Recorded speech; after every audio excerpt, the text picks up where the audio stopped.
మీ నోట్లో నువ్వేమో కానీ బెల్లం గట్ట ఉన్నట్టు ఎందుకు మాట్లాడలేవు.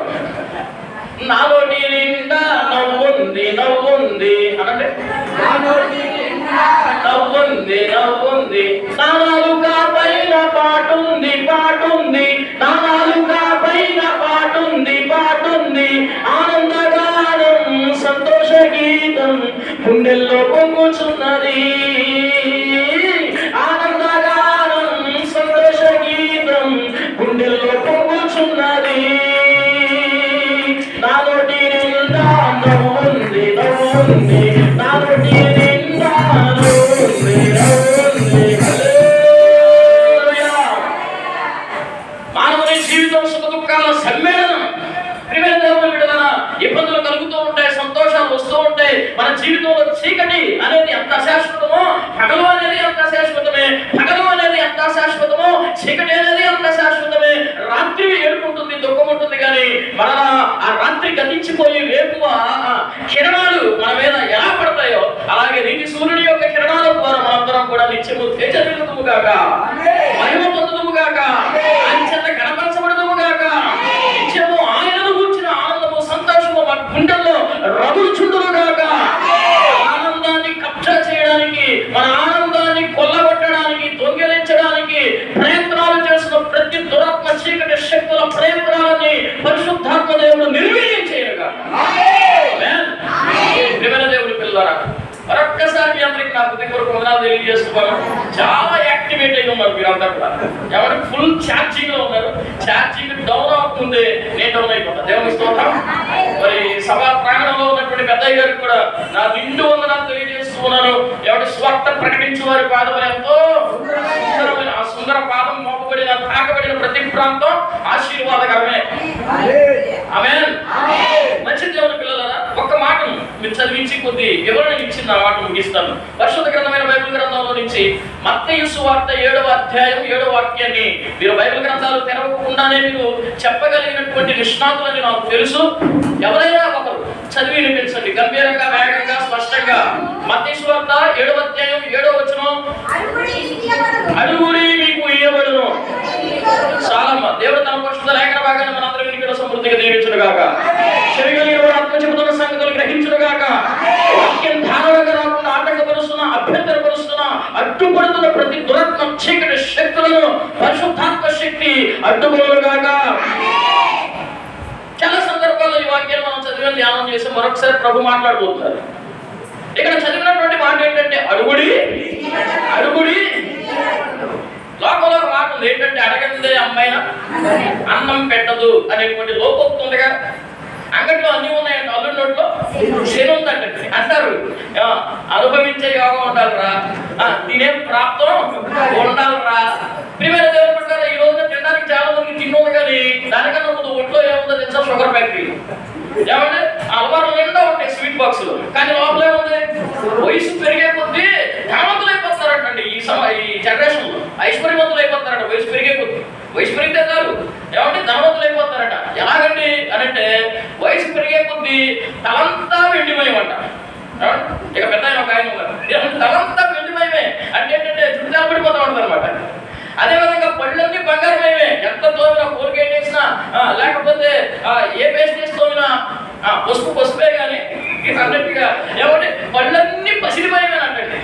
అదేవిధంగా బాడీలో షుగర్ ఫ్యాక్టరీలు అంట, అనంతమైన గ్యాస్ నిక్షేపాలు అంట కడుపులో, కిడ్నీలో అమూల్యమైన రాళ్ళు. ఇక చెప్పనే అక్కర్లేదు. ప్రియమైన దేవుని పిల్లరా, అంటే వయసు పెరిగే కొద్దీ ధనవంతులు అయిపోతా ఉన్నారట. నేను చెప్పదలిచినటువంటి విషయం ఏంటి అని అంటే, ప్రియమైన దేవుని పిల్లరా, ఏమంటే అంగట్లో అన్ని ఉన్నాయి, కానీ అల్లున్నట్లో అనుభవించే యోగం ఉండాలిరా. ఉంటే ఏంటి సరిపోద్దా? అలాగే అన్ని ఇవ్వగలిగినటువంటి సర్వశక్తి సంపన్నుడైనటువంటి దేవాది దేవుడు మనం కలిగి ఉన్నాం. ఆయన ఆరాధిస్తున్నాం, సేవిస్తున్నాం, ఆయన యొక్కకు వచ్చి అడుగుతున్నాం, ఎవరు వెతుకుతున్నాం, తడుతున్నాం. అయితే ఈ రాత్రి కూడా మనం పొందుకున్నామా? ఆయన ద్వారా ఎవరి మనం వాటిని అనుభవించగలుగుతున్నామా? మనం రక్షణ పొంది 3 ఏళ్ళు అవ్వచ్చు, 5 ఏళ్ళు అవ్వచ్చు, 10 ఏళ్ళు అవ్వచ్చు, 15 ఏళ్ళు అవ్వచ్చు, 25 ఏళ్ళు అవ్వచ్చు. ఈనాటి వరకు మన జీవితంలో ఆయన ద్వారా పొందుకున్నది ఎంత? ఆయన దగ్గర మనం మనవులు తెలియజేస్తున్నాం, ఆయన అడుగుతున్నాం, ప్రార్థన చేస్తున్నాం. ఆయన మనం ఎందుకు పొందుకోలేకపోతున్నాం? కారణం ఏంటి? మనం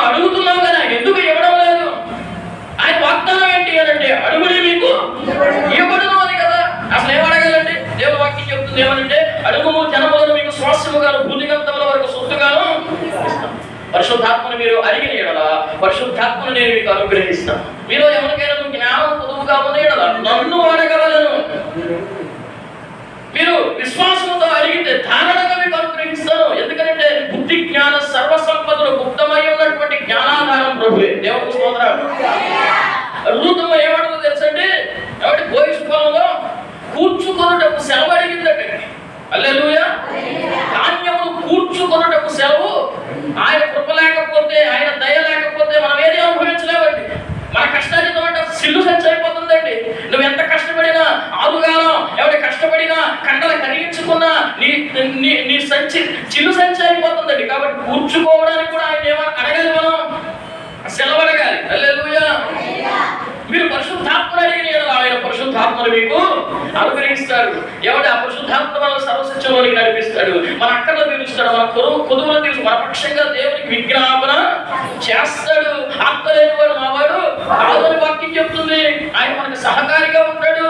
పరిశుద్ధాత్మ దేవుని యొక్క ఎవరి అవసరం మనకు ఉంది. అందుకే 120 మంది మేడగల్లో కనిపెట్టుచూ ప్రార్థన చేస్తూ అడుగుతూ ఉండగా ఆ వాగ్దానాన్ని అడిగిన 10 దినాల తర్వాత అగ్ని మాంత్రం వలె విభాగింపబడి ఎవరు ప్రతి శిరస్సును తాకగా వాడు అన్య భాషల్లో మాట్లాడుతూ శక్తి హల్లెలూయా. ఈ రాత్రి వేళ ప్రియమైన దేవుని పిల్లరా, దైవ సాన్నిధ్యంలో ఉన్నటువంటి మనం వెళితేగా వచ్చామేమో సమృద్ధిగా తిరిగి వెళ్ళాలి.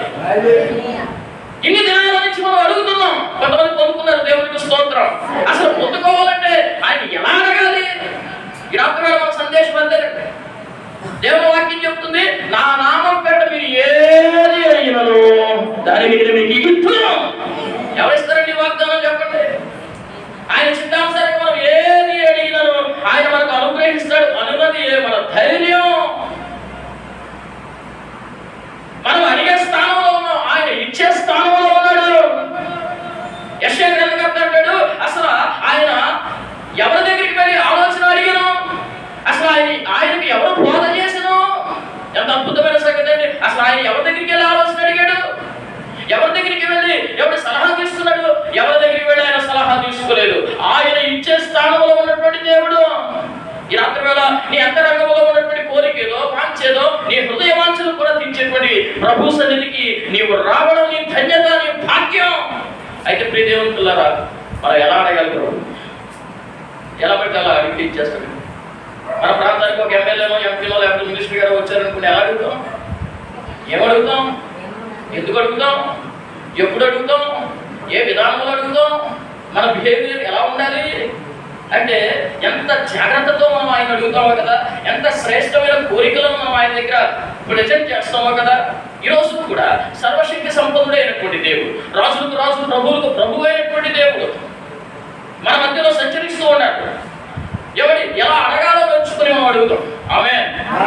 ప్రియమైన దేవుని పిల్లలు, బైబిల్ గ్రంథంలో ఒక స్త్రీ ఉంది. ఆమె యొక్క జీవితంలో జరిగినటువంటి చిన్న సన్నివేశాన్ని మీ ముందు పెట్టిన మాట ముగిస్తాను అనగానే కొంతమంది ఏమంటే నవ్వుకుంటారు మనసులో. దేవునికి స్తోత్రం. మీరు ఆనందం వచ్చేసిన అయ్యగారు ముగించేస్తారు, ముగింపులోకి వెళ్ళిపోతారు అనమాట అన్నట్టుగా కొంతమంది ఎంతో అంతరంగంలో ఉత్సాహం చేస్తూ ఉన్నారండి. అలాంటి గట్టిగా స్తోత్రం చేయలేదు. హల్లెలూయా. పర్లేదా? అది వింటారా? అసలు మీరు ఏక సందాకురాలండి, మంచివాళ్ళు మీరంతా. కొన్ని స్థలాలకు వెళ్తే ఈశ్వరో అంట కూర్చుంటారు ఏమంటే, కానీ మీరు మాత్రం చాలా యాంగ్జైటీతో దేవుని వాక్యం వినాలనేటువంటి తపన, తృష్ణ మీ అంతరంగాలు కనబడుతుంది. ఆమె ఎవరా థమ్స్అప్ ఏమో తాగొచ్చారేంటండి మీకు అంతా? అందుకే చాలా ఉత్సాహంగా ఉన్నారు. నేను మాత్రం స్ప్రైట్ తాగాను, అందుకే సూటిగా చెప్తా, శుద్ధి లేకుండా. దేవునికి స్తోత్రం. ఆమె రెండు బైబిల్ గ్రంథంలో ఏమంటే ఆవిడెవరో, ఆమె ఏమడిగింది ప్రభు సన్నిధిలో, ఎలా అడిగింది, ఎలా పొందుకుంది, ఏం పొందుకుంది, ఎప్పుడు పొందుకుంది, ఎందుకు పొందుకుందో మనం పరిశీలన చేద్దాం. మత్తయి సువార్త, అదే మత్తయి సువార్త 15వ అధ్యాయం 21వ వచనం నుంచి ఉన్నటువంటి కొన్ని మాటలు మనం చదువుకోగలిగినట్లయితే, మత్తయి 15:21 నుంచి యేసు అక్కడి నుంచి బయలుదేరి తూరు సీదోనుల ప్రాంతములకు వెళ్ళగా, ఇదిగో ఆ ప్రాంతముల నుండి కనాను స్త్రీ ఒకటి వచ్చి, ప్రభువా, దావీదు కుమారుడా, నన్ను కరుణింపుము, నా కుమార్తె దెయ్యము పట్టి బహు బాధపడుచున్నదని కేకలు వేసును. అందుకైనా ఆమెతో ఒక్క మాట ఆయనను చెప్పలేదు.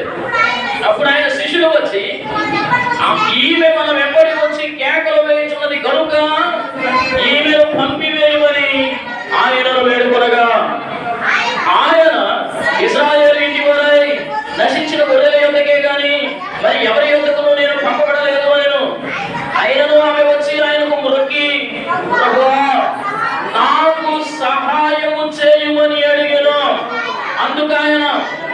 పిల్లల రొట్టె తీసుకొని కుక్క పిల్లలకు వేయడం యుక్తము కాదు అని చెప్పగా ఆమె నిజమే ప్రభువా, కుక్క పిల్లలు కూడా తమ యజమానుల బల్ల మీద నుండి కొన్ని ముక్కలు తినును కదా అని చెప్పాను.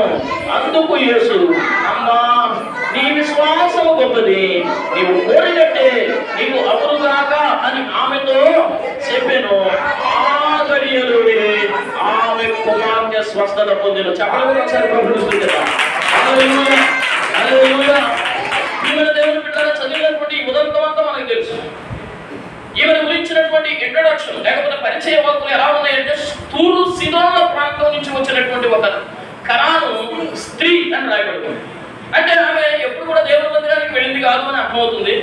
ఆమె ఎప్పుడు కూడా వాక్యం చదివింది కాదు, పాట పాడింది కాదు, లేకపోతే దేవుని పరిచర్య చేసింది కాదు. దేవుడి గురించినటువంటి అవగాహన కూడా లేనటువంటి ఒక వ్యక్తి, ఒక అన్యజనురాలని మనకు అర్థమవుతుంది. అయితే ఆమె జీవితంలో ఒక సమస్య వచ్చింది. ఏంటి అంటే, తనకి ఏకైక కుమార్తె, ఆమె కుమార్తెకు దెయ్యం పట్టి బహుగా బాధపడుతుంది. చాలా మంది బుధ వైద్యుల దగ్గరికి తిప్పుండవచ్చు, లేకపోతే వైద్యుల దగ్గరికి తిప్పుండవచ్చు, మానసిక నిపుణుల దగ్గరికి తిప్పుండవచ్చు, లేకపోతే ఏవేవో కార్యక్రమాలలో ఎవరి తల మొరగలైపోయి తనకున్నటువంటి ధనాన్ని ఖర్చు పెట్టి ఉండవచ్చు. తనకున్నటువంటి వెచ్చించినా కానీ తన సమస్య తీరలేదు. ఈమె యొక్క బ్యాక్గ్రౌండ్ నేపథ్యం ఏంటి అని అంటే, చరిత్ర గ్రంథాలు చెబుతున్నాయి, ఈమె సురేఫెనికయ వంశానికి చెందినటువంటి స్త్రీ అని బైబిల్ గ్రంథం చెబుతుంది. మనం కనుక చరిత్ర పరిశీలన చేస్తే ఈ సురేఫెనికయ వంశానికి సంబంధించినటువంటి ఆ వంశం ఏ వంశం అని అంటే ఏమండి, రాజవంశం అని చెబుతుంది. దేవునికి స్తోత్రం. అంటే ఈమె సాధారణమైనటువంటి స్త్రీ కాదు మనవలే. ఆమె ఒక ఉన్నతమైనటువంటి ఎవరి స్థితి స్థాయి కలిగింది. ఒక ధనవంతురాలు, ఐశ్వర్యవంతురాలు, ఎంతో గొప్ప స్థితి స్థాయిలో ఉన్నటువంటి ఆవిడ కూడా ఏమొచ్చింది అంటే ఒక సమస్య వచ్చింది. ప్రియమైన దేవుని పిల్లరా, మన జీవితంలో ఎవరికో వచ్చిన సమస్య మనకు రాకపోవచ్చు, కానీ ఏదో ఒక సమస్య ఉంది. అది ధన సమస్య అవ్వచ్చు, మానసిక సమస్య అవ్వచ్చు, కుటుంబ సమస్య అవ్వచ్చు, బిడ్డల బట్టి సమస్య అయి ఉండొచ్చు, లేకపోతే ఉద్యోగ పరంగా సమస్య ఉండొచ్చు, ఎవరి ఎంత విద్యారంగంలో ఉన్నటువంటి సమస్యలు అయి ఉండొచ్చు, సేవా పరిచర్యలో ఉన్నటువంటి సమస్యలు, what ever it may be, ఏదో ఒక సమస్య మనల్ని ఎప్పుడు కూడా వెంటాడుతూనే ఉంటుంది. ఆ పరిస్థితుల్లో ఏ విధంగా మనం ప్రతిస్పందిస్తున్నాం అన్నదే మన ఆధ్యాత్మిక జీవితానికి మచ్చుతునక, దానిని బట్టి దేవుడు మనం దీవించాలా, ఆశీర్వదించాలా, వద్దా అనేది దేవుడు డిసైడ్ అవుతాడు. దేవునికి స్తోత్రం. హల్లెలూయా. ఏ భేదం లేదు, ఏ వర్గ భేదం లేదు, జాతి భేదం లేదు, ప్రాంత భేదం లేదు, మత భేదం లేదు, కుల భేదం లేదు. ఏమంటే అందరికీ ప్రభుదే, అందరికీ యేసుక్రీస్తు ప్రభు అయి ఉన్నాడు. ఆయన అందరికీ ఉపకారి అయి ఉన్నాడు. దేవునికి స్తోత్రం. ఏ భేదం లేదు. ఇక్కడ ఆమె కనాను స్త్రీ అని రాయబడి ఉంది. అన్య జాతికి సంబంధించిన స్త్రీ అయినా ఆమె దేవుని సన్నిధిలో అడగవలసిన రీతిగా అడిగింది, పొందవలసిన వాటిని పొందుకునేది. హల్లెలూయా. గొప్ప దైవజనుడు మిషనరీగా మన భారతదేశానికి వచ్చినటువంటి ఏమంటే సేవా తత్పరత కలిగి తన జీవితాన్ని బలిపీఠం మీద ప్రార్థన చేసినటువంటి గొప్ప సేవకుడు, ఆయన పేరు విలియం కేరీ. ఆయన మాటల్లో ఒక మాట ఏంటో తెలుసా, ఒక స్టేట్మెంట్ ఇచ్చాడు. ఏంటంటే, expect great things from the God, attempt great things for the God అని అంటాడు. అంటే దేవుని యొద్ద నుంచి గొప్ప గొప్ప వాటిని ఆశించు, అడుగు. అయితే అట్ ద సేమ్ టైం నువ్వు గొప్ప గొప్ప కార్యాలు ఆయన కోసం తలపెట్టు. దేవునికి స్తోత్రం. హల్లెలూయా. హల్లెలూయా. ఇది వన్ వే కాదండి, ఇది డబుల్ వేకి సంబంధించినటువంటి సిచ్యువేషన్. అంటే ఎప్పుడు కూడా ఎవరి ఆయన ఏదో మనకి ఇచ్చేయాలని మనం కోరుకోవడం కాదు. నువ్వు దేవుని కోసం ఎలాంటి అడుగులు వేస్తున్నావు, ఏ విధమైనటువంటి ఉద్దేశాలు కలిగి ఉన్నావు, ఏ విధంగా ఆయన్ని అడుగుతున్నావు, నీ ప్రతిస్పందన ఏంటి అనే దాని మీద కూడా నీ ఆశీర్వాదం ఆధారపడి ఉంటుంది. ఏమంటే ఆయన యొక్క గొప్ప గొప్ప వాటిని మనం ఆశించాలి, తప్పు లేదు, అడగాలి, తప్పు లేదు. అయితే నువ్వు తలపెట్టవలసినటువంటి కొన్ని కార్యక్రమాలు ఉన్నాయి, నువ్వు నేను చేయవలసినటువంటి కొన్ని కార్యక్రమాలు ఉన్నాయి. అడగవలసిన విధానంలో అడిగేటువంటి ఒక పద్ధతి ఉంది. ఏంటి అని అంటే, ఆమె జీవిత వృత్తాంతంలో నుంచి మనం పరిశ్రమ చేస్తే మనం మొదటి నుంచి మనం చదువుకున్నాం. ప్రియమైన దేవుని పిల్లరా, 22వ వచనంలో రాయబడి ఉన్నటువంటి చివరి మాట, దావీదు కుమారుడా నన్ను కరుణింపుము, నా కుమార్తె దెయ్యము బట్టి బహు, నా కుమార్తె దెయ్యము బట్టి బహు, నా కుమార్తె దెయ్యము బట్టి బహు. ప్రియమైన దేవుని పిల్లరా, దేవుని సన్నిధిలో ఆమె ఎలా అడిగిందో తెలుసా అండి? కట్టే కొట్టే తెచ్చే అన్నట్టుగా షార్ట్ కట్ మెథడ్లో చెప్పాల్సింది చెప్పేసింది. చాలా వివరంగా విపులంగా అడిగింది. దేవునికి స్తోత్రం. అంటే ఒక స్పష్టత ఉంది, ఒక క్లారిటీ ఉంది. తన సమస్య ఏంటో తనకు తెలుసు. సన్నిధిలో ఏకరూప పెడతాం కానీ అసలు మన సమస్య ఏంటో మనకు తెలియదు. కొంతమంది వారి సమస్య ఏమంటే 2 సెకండ్లో చెప్పాల్సిన 2 గంటలు చెప్తా ఉంటారు కానీ అర్థం కాదు. దాని అర్థం ఏంటి అని అంటే మనం ప్రజెంట్ చేయాల్సినటువంటి విషయాన్ని సరిగ్గా ప్రజెంట్ చేయలేకపోతున్నాం. టెక్నికల్ స్టూడెంట్స్ ఎవరైనా ఉంటే ఎవరైనా ప్లేస్మెంట్స్ వచ్చినప్పుడు లేకపోతే ఇంటర్వ్యూ చేసేటప్పుడు ఎవరైనా ఎంతోసేపు మీకు టైం ఇవ్వడం, ఒక 2 నిమిషాలు 3 నిమిషాలు ఇస్తారు. 3 నిమిషాల్లోనే పెద్ద పెద్ద ఐఏఎస్ ఆఫీసర్స్ కూడా పెద్ద టైం ఇవ్వడం. 2-3 నిమిషాలు నీ ప్రెజెంటేషన్ చూసి నీకు జాబ్ ఇవ్వాలా లేకపోతే నేను రిజెక్ట్ చేయాలని దాని మీద అది ఆధారపడి. అలాగే దేవుని సన్నిధిలో కూడా ఏది పడితే మాట్లాడకూడదు, ఎలా పడితే అలా మాట్లాడకూడదు, ఏది పడితే అలాంటి ప్రార్థన చేయకూడదు. ఎందుకో తెలుసా, దేవుని వాక్యం ఏం చెప్తుంది? ఆయన ఆకాశంలో ఉన్నాడు, మనం భూమి మీద ఉన్నాం. ఇద్దరు యెహోవా భక్తులు మాట్లాడుకొని చూడగా ఆయన ఆలకించుచున్నాడు. కాబట్టి మీ మాటలు చాలా కొద్దిగా ఉండాలి, అవి కృపాసహితంగా ఉండాలి. వ్యక్తమైన ప్రతి మాటను మనం తీర్పు దినాన ఆయన నిలబడాలి. కాబట్టి మనకేదో నోరు ఉంది కదా, వినేవాళ్ళు ఉన్నారు కదా, నా ప్రార్థన ఎంత శ్రావ్యంగా ఉందో లేకపోతే నా ప్రార్థన ఎంత చక్కటి పదజాలాన్ని వినియోగిస్తున్నానో దేవుడు వీటిని చూడడం. ఒక దైవజనుడు ఏమన్నాడు అని అంటే మన ప్రార్థన ఎంత శ్రావ్యంగా ఉందో ఆయన సంగీత శాస్త్రంతో లెక్క కట్టడం. మన ప్రార్థన ఎంత పెద్దగా ఉందో అని గణిత శాస్త్రంతో లెక్క కట్టడం. మన ప్రార్థన ఎంతటి చక్కని పదజాలాన్ని వినియోగిస్తున్నాం, ఎంత చక్కని టెర్మినాలజీని యూజ్ చేస్తున్నామని వ్యాకరణ శాస్త్రంతో లెక్క కట్టడం. ఈ ప్రార్థన ఎంత వివరంగా ఉంది, ఎంత స్పష్టంగా ఉందో దాని మీద ఆయన దృష్టి పెట్టి నీకు ప్రత్యుత్తరాన్ని ఇస్తాడు. శిలువలో దొంగలు ఏమైనా ప్రార్థన చేశాడు చెప్పండి, ఏమండి? ఆయనతో పాటు 2 వేలాడ వేయబడ్డారు. కుడివైపులో ఉన్నటువంటి దొంగ ఎవరు ప్రార్థన చేశాడు? దేవుడు ఎవరు అడిగాడు? ప్రభువా, నీవు నీ రాజ్యముతో వచ్చినప్పుడు నన్ను జ్ఞాపకం చేసుకో. అయిపోయింది. మరి ప్రత్యుత్తరం ఎంతసేపు పట్టింది రావడానికి? జవాబు ఎంతసేపు పట్టింది రావడానికి? వెంటనే నేడు నీవు నాతో కూడా ప్రదేశంలో ఉంటావు. హల్లెలూయా. అడగవలసిన దాన్ని అడిగాడు, అడగవలసిన రీతిలో అడిగాడు, అడగవలసి ఎవరు ఏది పొందాలనుకున్నాడో వెంటనే ప్రియమైన దేవుని బిడ్డలారా, ఒక స్పష్టత ఉందా నీ సమస్య ఏంటో? ఆ సమస్యను దేవుడు వివరంగా తెలియజేయాలండి. కొంతమంది ఏమైనా అడగడానికి వచ్చి ఏమంటే దాంట్లో పోట్లు వేస్తూ ఉంటారు, ఏమంటే నీళ్లు నమ్ముతూ ఉంటారు. చల్లకొచ్చి మాట ఉంటుంది కదండి, చల్లకొచ్చి కొంతమంది ఏం మాట అర్థం కదండి అంటారు కదా, అరే అది వివరం సవరం వివరం సార్ ఇక్కడ అంటారండి, ఈ ప్రాంతం అనవరంలో అంటారా లేదా మా ఏరియాలో అంటారా? అది వివరం సవరం నోటి ఏదంటే మాట్లాడతాడు. ప్రియమైన దేవుని పిల్లరా, మనం చెప్పాల్సిన విషయాన్ని 2 ముక్కలు చెప్పారు అంతే. మన మాటలు ఎంత కొద్దిగా ఉంటే మనం అంత జ్ఞానవంతులు కనపడుతుంది దేవుడికి. మూర్ఖుడు అటండి ఎట్లా మాట్లాడతాడటండి? మితిమీరి మాట్లాడతాడట. Too much of anything is good for nothing అని ఇంగ్లీష్లో ఒక మాట ఉంది. అంటే మితిమీరి ఏది మనం చేయకూడదు. ప్రియమైన దేవుని బిడ్డలారా, విస్తారమైనటువంటి మాటల్లో ఏముంటుంది? దోషం ఉంటుంది. ఎవరో చూడాలని చెప్పేసి వీధుల మూలలో ప్రార్థన చేస్తారంట, ఎవరైనా సమాజ మందిరాల్లో దీర్ఘ ప్రార్థనలో చేస్తారంట. నువ్వు చెప్పాల్సిన విషయాన్ని నువ్వు సూటిగా చెప్పగలవు. ఈ రాత్రి వేళ ఆ కరాను స్త్రీ వచ్చిందండి, ఏమంటుందంటే, అయ్యా ప్రభువా, దావీదు కుమారుడా కరుణించయ్యా, నా కుమార్తె దెయ్యం పట్టి బహుగా బాధపడుతుంది. అనుకున్న సమస్య అది బిడ్డలు బట్టి అబ్రహాము దేవుడు అడుగుతాడు, ఏమన్నా తెలుసా?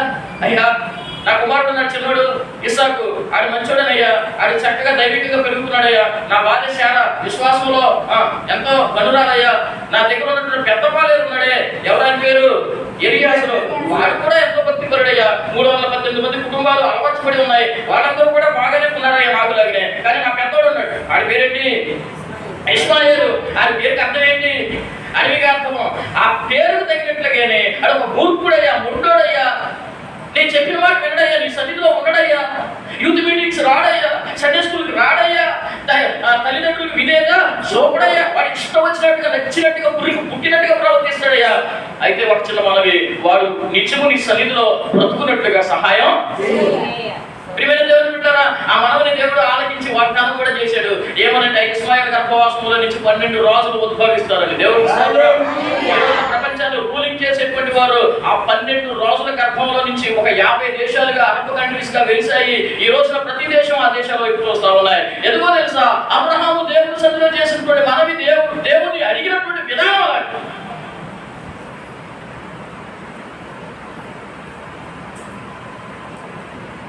ప్రియమైన దేవుని లేనటువంటి వివరణాత్మకమైనటువంటి భక్తి చేయకుండా మనం ఏదైనా దేవుడు ఎవడో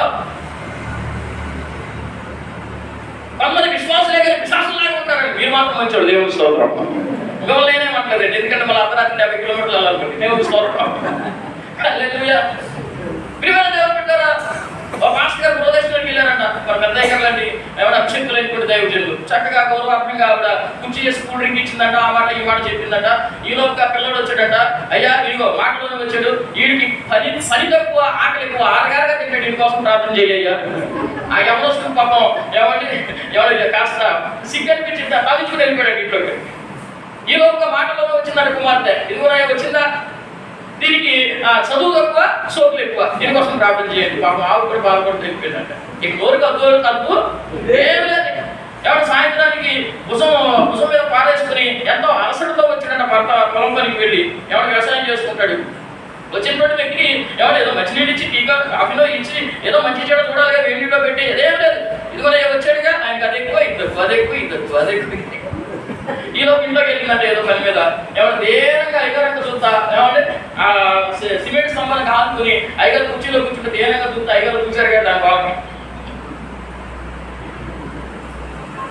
అసలు దానికి విశ్వాసం తక్కువ వాగుడు ఎక్కువ, విచక్షణ తక్కువ వాగుడు, వివరం తక్కువ వాగుడు. దానికోసం ప్రార్థన చేయండి. మన ఏదో ఉపాస ప్రార్థన పెట్టారనగా 21 రోజులు 21 రోజులు పెట్టారనగా అక్కడ ఏడ్చి ప్రార్థన చేసిందా ఇంటికి వచ్చి మమ్మల్ని అందరినీ ఏడుతుంది. ముందు దానికోసం ప్రార్థన చేయండి. అది మారిపోతాం, మేమందరం మారిపోతాం, మందిరానికి వచ్చేస్తాం అంటే ఎక్కడుంది తప్పు? వివరం సమరం వివరం ఉందా మన దగ్గర? బైబిల్ గ్రంథంలో యెహోషువ గ్రంథం 18వ అధ్యాయం 3వ వచనం నుంచి చదువుకుంటాడు. కొన్ని మాటలు రాయబడి ఉంటాయి. ప్రియమైన దేవుని బిడ్డలారా, మీరు చూడవసరం లేదు, నా వైపు చూడండి అమ్మా. ఎందుకంటే నేను సత్యమే మాట్లాడతాం, అబద్ధాలు చెప్పను. ఒక ఆవిడ ఉంది, అయ్యారో రెఫరెన్స్లు లేకపోతే డిఫరెన్స్లు వచ్చేంత చేస్తారు. రెఫరెన్స్ చూపించు, కానీ మీరు ఎవరైనా నా మాట నమ్ముతారని నేను అనుకుంటున్నాను. దేవునికి స్తోత్రం. నా వైపు చూడండి. మీరు ఇప్పుడు రిఫరెన్స్లు చూస్తే టైం సరిపోతాం. ఏమంటే మీకు పెట్టాల్సిన ఆహారం ఎంత ఉంది, సమయం కొద్దిగా తక్కువ ఉంది కాబట్టి మీరు జాగ్రత్తగా వెళ్ళండి. అక్కడ మనం పరిశీలన చేస్తే అప్పటికే మోషే గారు చనిపోయారు. యెహోషువ యొక్క నాయకత్వంలో చేరవలసినటువంటి కనాను దేశానికి సమీపంగా చేరారు. యెహోషువ స్వాస్థ్య భాగాలు పంచుతున్నాడు. మొత్తం గోత్రాలు ఎన్ని చెప్పండి? 12 గోత్రాలు, 5 గోత్రికులు వారి భూభాగాలను స్వతంత్రించుకున్నారు. వచ్చిన చిక్కల్లో ఏంటంటే 7 మాత్రం తడవ చేస్తున్నారు అక్కడ. అప్పుడు యెహోషువ వారిని పిలిపించి అన్నాడు, ఎన్నాళ్ళ వరకు మీరు మీ స్వాస్థ్య భాగాలను స్వాధీనపరచుకోవడానికి మీరు తడవ చేస్తారు? వాటి యొక్క వివరాలు నా దగ్గరికి రాసుకుని తీసుకురండి. సరిహద్దుల లెక్కలు నా దగ్గరికి తీసుకొని రండి. ఒక తెల్ల కాగితం మీద వివరంగా రాసి నా దగ్గరికి రండి. అప్పుడు వాటి యొక్క భూభాగాలు మీకు స్వాస్థ్యంగా పంచి పెడతాను అన్నాడు. ప్రియమైన దేవుని బిడ్డలారా, అప్పుడు వారు అదే పని చేశారు, అప్పుడు పొందుకున్నారు. అంటే ఇక్కడ నేను చెప్పదలసినటువంటి విషయం ఏంటంటే అంగట్లో అన్నీ ఉన్నాయి. ఏమంటే ఇవ్వగలిగినటువంటి దేవుడు ఉన్నాడు, కానీ అనుభవించడానికి మనకి ఏమి లేదంటే నోచుకోలేనటువంటి పరిస్థితి. ఎందుకు? తడవ చేయడం వల్ల. ఈ రోజున ఆశీర్వాదాల ధనాగారం ఏమంటే తెరవబడాలి అంటే ఏమంటే ఎన్నో ఆశీర్వాదాలు నీకోసం దాచబడి ఉన్నాయి. ఇప్పుడు ఆ ధనాగారం యొక్క తాళాన్ని తీయాలంటే తాళపు చెవి మన చేతిలో ఉంది. దేవునికి స్తోత్రం. అదేంటంటే ప్రార్థనే పరలోక నిధిని తెరచుతాడు. హల్లెలూయా. అయితే ఆ తాళాన్ని ఎలా తీయాలంటే ఎవరికి తడవ చేయకూడదు, అడగడానికి తడవ చేయకూడదు. వాడు తడవ చేశారు. అక్కడ నాకు 3 మేనమావులండి. ఆ 3 మేనమావుల్లో పెద్ద ఆయన 10వ తరగతి అవగానే నక్సలైట్లో వెళ్ళి కలిసిపోయాడు. నల్లమల అడవుల్లో తిరుగుతూ ఉండేవాడు. నక్సలైట్లో కలిసిపోయాడు. ఏవో ఆ సిద్ధాంతాలతో ఏమైనా ఆయన కమ్యూనిస్టు భావజాలతో బ్రతుకుతూ ఉండేవాడు. అయితే అక్కడ వివాహం కూడా చేసుకున్నాడు ఒక ఆవిడ్ని. జరిగినటువంటి సంగతి ఏంటి అని అంటే అక్కడ ఒకసారి ప్రయాణం చేస్తూ ఉంటే కాలినడకన వెళుతూ ఉంటే ఎలుగుబంటి వచ్చి మీద పడింది. దాంతో పోరాటం చేసే క్రమంలో అదేం చేసిందంటే ముందు పట్టుకుని పీకింది. బ్లీడింగ్ అయిపోయింది, రక్తం అంతా పోయింది. అయితే ఎట్టకేలకు దాన్ని జయించి తోడుగా ఉన్నటువంటి అన్నల ద్వారా కాపాడబడ్డాడు. అయితే ఎప్పుడైతే బ్లీడింగ్ పోయిందో, ఆ ఇన్సిడెంట్ జరిగిందో, అప్పటి నుంచి అనారోగ్యానికి గురైపోయాడు, బలహీనుడు అయిపోయాడు, జ్వరాలు వచ్చాయి. ఇక్కడ అక్కడ ఉన్నటువంటి అన్నలు అన్నారట, అయ్యా నువ్వు ఇక్కడ ఉండడానికి సరిపోదు, ఈ అరణ్యాలు తిరగాలంటే ఆరోగ్యం ఉండాలి, కాబట్టి నువ్వు పర్మిషన్ తీసుకుని పోలీసులు పర్మిషన్ లొంగిపో, లొంగిపోతే వాడు చిన్న శిక్ష విధించి నీకు కొన్ని బెనిఫిట్స్ ఇస్తారు అని అంటే ఏమంటే అది జరగడానికి సుమారుగా 2 సంవత్సరాలు పెట్టింది. అప్పట్లో కలెక్టర్ గారు ఏమంటే మేనన్నని ఒక ఆయన ఉండేవారు. ఆ టైంలో ఇది జరిగి కూడా 20 సంవత్సరాలు అవుతుంది. ఏమంటే ఆ టైంలో ఆయన ఎట్టకేలకు చిట్ట చివరికి 2 సంవత్సరాలు ఇబ్బందులు పడి జనజీవన శ్రమతులు కలిశాడు అని చెప్పి ఆయనకి ఏ శిక్ష వేయకుండా ఏం చేశారు అంటే 5 ఎకరాల పొలం ఇచ్చారు. ఎక్కడో తెలిసి ఇక్కడ ఆగిపోయి ఏమంటే అదేవిధంగా 5 లక్షలు క్యాష్ ఇచ్చారు ఆ రోజుల్లో. బ్రతకాలి కదా మరి. 2 డజన్ గ్యాదలు ఇచ్చారు ఎందుకంటే జీవనోపాధి కోసం. అదేవిధంగా 3 సెంట్లు స్థలం గుడివాడలో ఇచ్చారు. 3 సెంట్లు స్థలం తీసుకున్నాడు. ఏమంటే గ్యాదల్ని తీసుకొని పెంచుకున్నాడు. అదేవిధంగా 5 లక్షల రూపాయలు క్యాష్ తీసుకున్నాడు. కానీ ఇక్కడ 5 సెంట్లు వచ్చేసింది. కానీ కాస్త ఎంఆర్ఓ గారితో సంతకాలు పెట్టించుకునే విధానంలో కొంచెం ఆలోచన చేశాడు, జాప్యం చేశాడు, తడవ చేశాడు. అదేమైపోయింది తెలుసండి, 5 సెంట్లు పోయింది, రాకుండా పోయింది. తర్వాత ఎంత తిరిగినా ఏమంటే అందరూ అధికారులు మారిపోయేసరికి ఆయన పొందాల్సింది పొందలేక ఏమంటే ఇబ్బంది పడి ఎంతో దాన్ని బట్టి పశ్చాత్తాపడాల్సినటువంటి పరిస్థితి. చేతులు కాలే కాకులు పెట్టుకుని ప్రయోజనం ఏమో చెప్పండి. ఏమంటే ఆయన ఇచ్చే సమయంలోనే, ఆయన దొరికే సమయంలోనే ఆయన మనం ఏం చేయాలి చెప్పండి. యెహోవా దొరుకు కాలంలోనే మనం ఆయన్ని వెతకాలి అని వాక్యం సెలవిస్తూ ఉందండి. ఈరోజు మనం ఆయన వెతుకుతున్నాం. డాక్టర్ గారు సంప్రదించి వేయాలి పొద్దున్న 10 గంటల నుంచి 1 గంట వరకు. తర్వాత భోజనం టైంలో డాక్టర్ అంటే ఏమంటాడు ఆయన చెప్పండి. తలుపులు తీస్తాడా? నువ్వు ఎంత తగ్గినా తలుపులు తీస్తాడా చెప్పండి. ఎందుకంటే ప్రతిదానికి సమయం. For everything there is reason, for everything there is time. ప్రతిదానికి ఒక సమయం అనేది ఉంది. తినడానికి సమయం ఉంది, పడుకోవడానికి సమయం, రాయడానికి పారేయడానికి సమయం ఉంది. అది ఆయన సమయం, ఆయన ఉనికే సమయం. ఆ సమయంలో నువ్వేసుకోకుండా ఇప్పుడు ఇబ్బంది పడాల్సిన పరిస్థితి ఎందుకు చెప్పండి. శ్రీ మోక్షమున విశ్వేశ్వరయ్య అని గొప్ప ఇంజనీర్ ఉండేవాడు. ఆయన మైసూరులో దివాన్గా పనిచేస్తున్న టైంలో ఒక సెంట్రల్ మినిస్టర్, కేంద్ర మంత్రి అపాయింట్మెంట్ తీసుకున్నాడు. కాసేపు తీసుకున్నాడు, ఆయన అపాయింట్మెంట్ ఇచ్చాడు. అయితే జరిగిన సంగతి ఏంటి తెలుసా, ఆ గంట టైంలో రాలేకపోయాడు. కాస్త ఏదో బిజీ షెడ్యూల్ వల్ల, కేంద్ర మంత్రి కదండి, అవన్నీ పనులన్నీ చూసుకుని వచ్చేసరికి ఒక 10 నిమిషాలు లేట్ అయిపోయినాడు. గేట్ దగ్గర వాచ్మెన్ ఆపేశాడు. ఒక కేంద్ర మంత్రిని ఆపేశాడు. ఏంటయ్యా నేను కేంద్ర మంత్రిని అని అంటే, మీరు కేంద్ర మంత్రి అయితే ఇవ్వచ్చండి, లోపల ఉంది విశ్వేశ్వరయ్య గారు ఏమైనా ఇంకొక ఆయనతో డీలింగ్స్ పెట్టుకున్నారు, మాట్లాడుతూ ఉన్నారు. ఈ టైంలో మిమ్మల్ని ఎవరిని పంపించొద్దు అన్నారండి, బియ్యం వచ్చినా పంపించొద్దు అన్నారండి. ఎవరు విశ్వేశ్వరయ్య గారు అని అంటే, ఉదయం పుష్పించి సాయంత్రం కొడిలిపోయి ఒక గడ్డి పువ్వు లాంటి వాడు, చాలా నీటి బిందువు లాంటి వాడు, త్రాసులో ఉన్న ధూళి లాంటి వాడు, కొంతసేపు కనబడి అంతలో మాయమైపోయి ఆవిరి లాంటి వాడు. అంత అల్పమైన స్వల్పమైన బ్రతుకులు కలిగినప్పుడు ఒక మానవ మాత్రుడే తన సమయాన్ని కేటాయించడానికి తటపటాయిస్తే ఆయన ఎవరో సర్వజ్ఞుడు, సర్వోన్నతుడు, సర్వాధికారి, సర్వశక్తుడైన దేవుని మీరు బతిమలాడుకున్న ఎడల, ఆయన వెనకనే ఎడల ఆయన నీ నివాస స్థలాన్ని వర్ధన చేస్తానని వాగ్దానం. ఈ రాత్రి వేళ వెతకవలసిన రీతిగా, అడగవలసిన రీతిగా మనం అడుగుతున్నావా? అడగవలసిన సమయంలోనే అడుగుతున్నావా? అయితే పొందుకోవలసిన దేవుడు ఈ రాత్రి నీకు ఇచ్చి పంపించబోతున్నాడు. దేవుడు హల్లెలూయా, హల్లెలూయా. దేవుని పిల్లలారా, నాకు నా భార్యకు ఒక చిన్న అలవాటు ఉంది. ఏంటంటే మా సమస్యలన్నీ ఒక పుస్తకంలో రాసేస్తాం, డేట్ చేస్తాం. ఇక దాని మీద చేపెట్టి మేమేం చేస్తాం, ప్రార్థన చేస్తాం. దేవుడు ఎప్పటికీ అనుమతించడం, అనుగ్రహించడం ఆ డేట్ కూడా వేస్తాం. అది మా సాక్ష్యం. కొన్ని వెనువెంటనే జరుగుతాయి, కానీ కొన్ని ఎవరికి ఆలస్యం అవుతాయి. మనం అక్కడే కింద వచనాలకు వెళ్ళి చదివితే 15వ అధ్యాయంలోనే ఆవిడ వివరంగా అడగడమే మాత్రమే కాదు, మనం 23వ వచనాన్ని చదివితే అందుకు ఆయన ఆమెతో ఒక్క మాట అయినను చెప్పలేదు. చాలండి. అంటే ఇది దేన్ని సూచిస్తుంది, ఏమి నేర్పిస్తుంది? ఆమె ఎలా అడుగుతుంది అని అంటే, అయినా సరే విసుక్కోకన్నాడు, విసుగుదలేదు. ఆమె ఎవరు? గొప్ప ఇంటి ఆడబిడ్డ, రాజ్యవంశీకురాలు, ఆత్మాభిమానం కలిగినటువంటి బిడ్డ. ఆమె వచ్చి ప్రభు సన్నిధిలో ఒక పరాయి పురుషుడి దగ్గర అడుగుతుంది. రాజులు అడగండి, కానీ అడుగుతుంది అంటే ఎంత అభిమానాన్ని చంపుకుందో అక్కడ అర్థమవుతుంది బిడ్డను బట్టి. అయినా సరే అక్కడ ఉన్నటువంటి ప్రభు ఎవరైనా కరుణా సంపన్నుడు కదా, మాట్లాడే దేవుడు కదా, ఆయన మాట్లాడడం కాదు కదా. అక్కడ రాయబడి ఉంది, ఆయన ఒక్క మాట అయినాను చెప్పలేదు, మాట్లాడలేదు. అంటే ఆయన మాట్లాడవా? సిలువ వేసినప్పుడు అక్కడ ఉన్నటువంటి సైన్యాధ్యక్షుడు ఏమన్నాడు తెలుసా? ఆయన మాట్లాడినట్టుగా అసలు ఇంతవరకు ఎవరు మాట్లాడలేదు, నేను వినలేదు అన్నాడు. అంత అద్భుతంగా మాట్లాడగలిగిన వక్త ఆయన. ఆయన నోటి మాట చేత సకల చరాచర జగత్తును సృజించిన సృష్టికర్త అయినటువంటి దేవుడు. కలుగును గాక అనగా జీవరాశులు కలిగాయి, కలుగురుగాక అనగా ఎవరైతే నక్షత్రాలు కలిగాయి, కలుగురుగాక జీవరాశులు కలిగాయి. మరి ఎందుకు ఇక్కడ మాట్లాడలా? కొన్నిసార్లు ప్రభు మనతో మాట్లాడారు.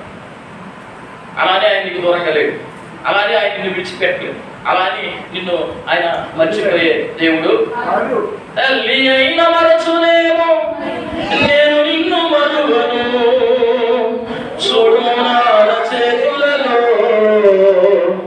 నిన్ను చెక్కియున్నాను, నీ పాదము తొట్టిల్లనియను నేను, నిన్ను కాపాడువాడు కుందడు నిదురపోడు అని చెప్పి వాగ్దానం చేసిన యేసయ్య తల్లిలా లాలించును, తల్లిలా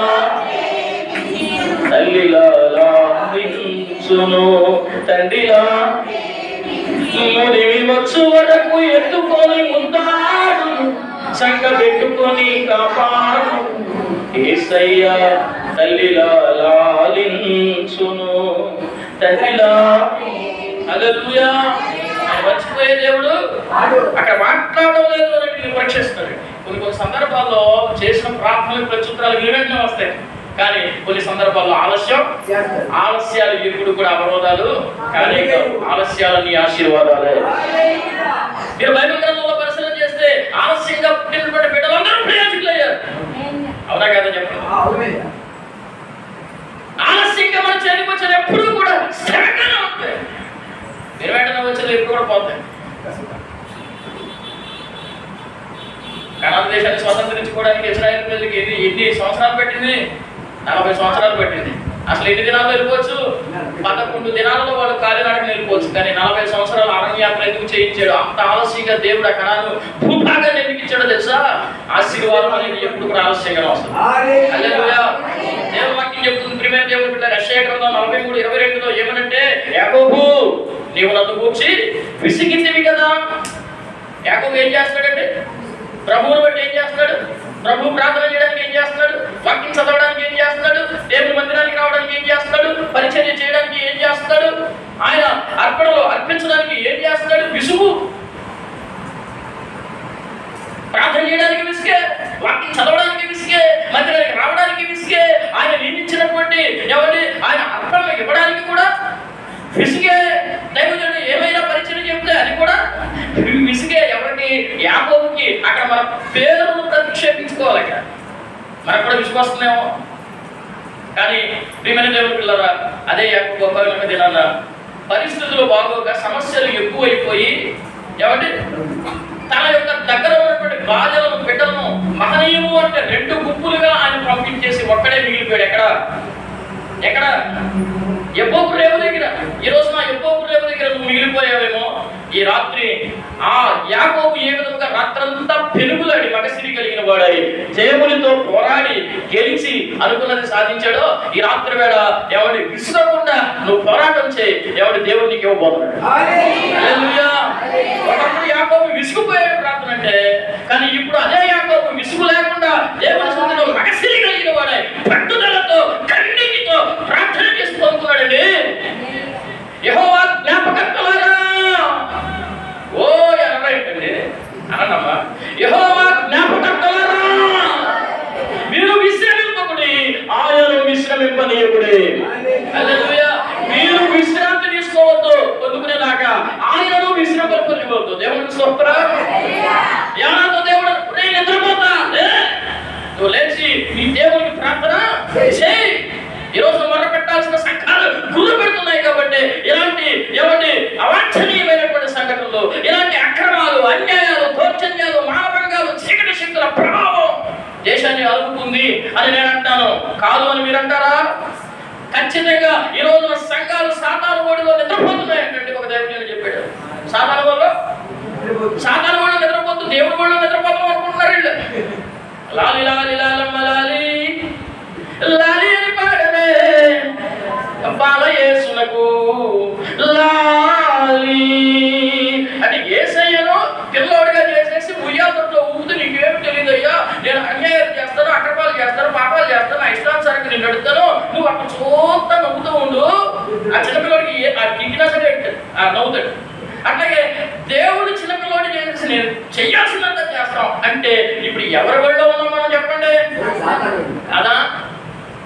నిద్రపోవాల్సిన ఎవరిని మొరపెట్టాల్సిన సంఘాలు గురి పెడుతున్నాయేమో, ఎవేకింగ్ చేయడానికి, ఎవరి ఒక మెలకువ కలగ చేయడానికి, మిమ్మల్ని ఇన్స్పైర్ చేయడానికి మాట చెప్తున్నాం తప్ప మిమ్మల్ని బ్లేమ్ చేయడానికి కాదు. దేవుని పిల్లలారా, మరింతగా పొందుకునేంత వరకు పట్టుదలతో విసుగక ప్రార్థన చేయాలి. హల్లెలూయా, హల్లెలూయా. న్యాయం కోసం ఒక పేద విధురాలు వచ్చింది ఒక చెడ్డ న్యాయాధిపతి దగ్గరికి. ఎవరి దగ్గరికి అంటే అసలే కోతి, ఆ కోతి కళ్ళు తాగింది, ఆ చెట్టు ఎక్కింది, ఆ కోతి కళ్ళు కాళ్ళకి ముళ్ళు దిగిందట. అర్థమవుతుందా? అసలే బుద్ధి కోతి, అసలు కోతి అంటే దాంట్లో తక్కువలేదు. దానికి ముళ్ళు దిగింది, ఆ పైన కళ్ళు తాగింది, ఆ పైన చెట్టు ఎక్కింది. ఇక దాని యొక్క చేష్టలు ఉంటాయి చూడండి. అసలే చెడ్డోడు, వాడికి అధికారం కట్టబెట్టారు. ఇక వాడు ఆ అకృత్యాలకు అంతులేదు. ఇప్పుడు ఒక పేద విధవరాలు న్యాయం తెచ్చుకోవాలంటే న్యాయం తీర్చట్లేదట. అయితే మాటిమాటికి వెళ్ళి అడుగుతున్న కారణం చేత చెడ్డ న్యాయాధిపతి మనసు కూడా మారిపోయి న్యాయం తెచ్చి పంపించాడట. దేవుని వాక్యం చెబుతుంది, మరి మన పరలోక తండ్రి ఎవరు? మంచి న్యాయాధిపతి కదా. దివారాత్రులు ఆయన సన్నిధిలో మనం మొర పెడితే న్యాయం తీర్చడా? హల్లెలూయా. సమస్య ఏంటో దేవుని పిల్లల దేవుని సన్నిధిలో విసుగక అడుగు, ఇచ్చేదాకా అడుగు. అందుకని దైవజనుడు గుండెల్లో దేవుడు ఒక భారాన్ని పెట్టి సంఘం ఎవరు ఉజ్జీవింపబడాలని, సంఘం ఆశీర్వదింపబడాలని, సంఘం వర్ధిల్లాలని, అభివృద్ధి పనులలో నడవాలని, మీ బిడ్డలు దీవించబడాలి అని, ఎవరు మీ కుటుంబాలు ఆశీర్వదింపబడాలని 21 దినాలు కడుపు మార్చుకొని పక్కన పనులన్నీ పక్కన పెట్టేసుకొని ఎవరి ఒక పక్కన ఎవరి జరుగుతున్నటువంటి పరిస్థితులు చూస్తే ఎన్నో సమస్యలు ఉన్నా, ఆర్థిక సంబంధమైన ఇబ్బందులు ఉన్నా, నిద్ర రాని రాత్రులు గడుపుతూ ఆ కుటుంబాలు, దైవజనుల కుటుంబాలు ఎందుకు ఈ కార్యక్రమాలు ఏర్పాటు చేశాడో తెలుసా? సంఘం విసుగక అడిగి పొందుకోవాలనే తాత్పర్యంతోనే. హల్లెలూయా. డబ్బులు ఎక్కువైపోయి కాదండి, లేకపోతే కాలక్షేపం కోసం కాదండి, వాళ్ళు పెట్టుకున్నారు మనం కూడా పెట్టుకోవాలని కాదు. ఒకసారి సేవకునిగా అంతరంగాన్ని ఎదిగి చెబుతున్నాను దేవుని పిల్లలారా. హృదయపు అంతర్భాగంలో నుంచి పెళ్ళుగుపుతున్నటువంటి ఆత్మవేశమే తప్ప ప్రియమైన దేవుని బిడ్డలారా, మిమ్మల్ని నొప్పించాలని కాదు, అడగాలి. పౌలు గారు అంటారు ఏంటో తెలుసా? మీరు బాగున్నారా అసలుగా, మేము బాగున్నట్టే అన్నాడు. ఆమేన్. దేవుని పిల్లలారా, మీరు బాగుంటే మేము బాగున్నట్టే, మీరు ఆశీర్వాదం పడితే మేము ఆశీర్వాదపడ్డట్టే, మీరు దీవించబడితే మేము దీవించబడ్డట్టే, మీరు కష్టాల్లో ఉంటే మేము కష్టాల్లో ఉన్నట్టే అన్నాడు పౌలు భక్తుడు.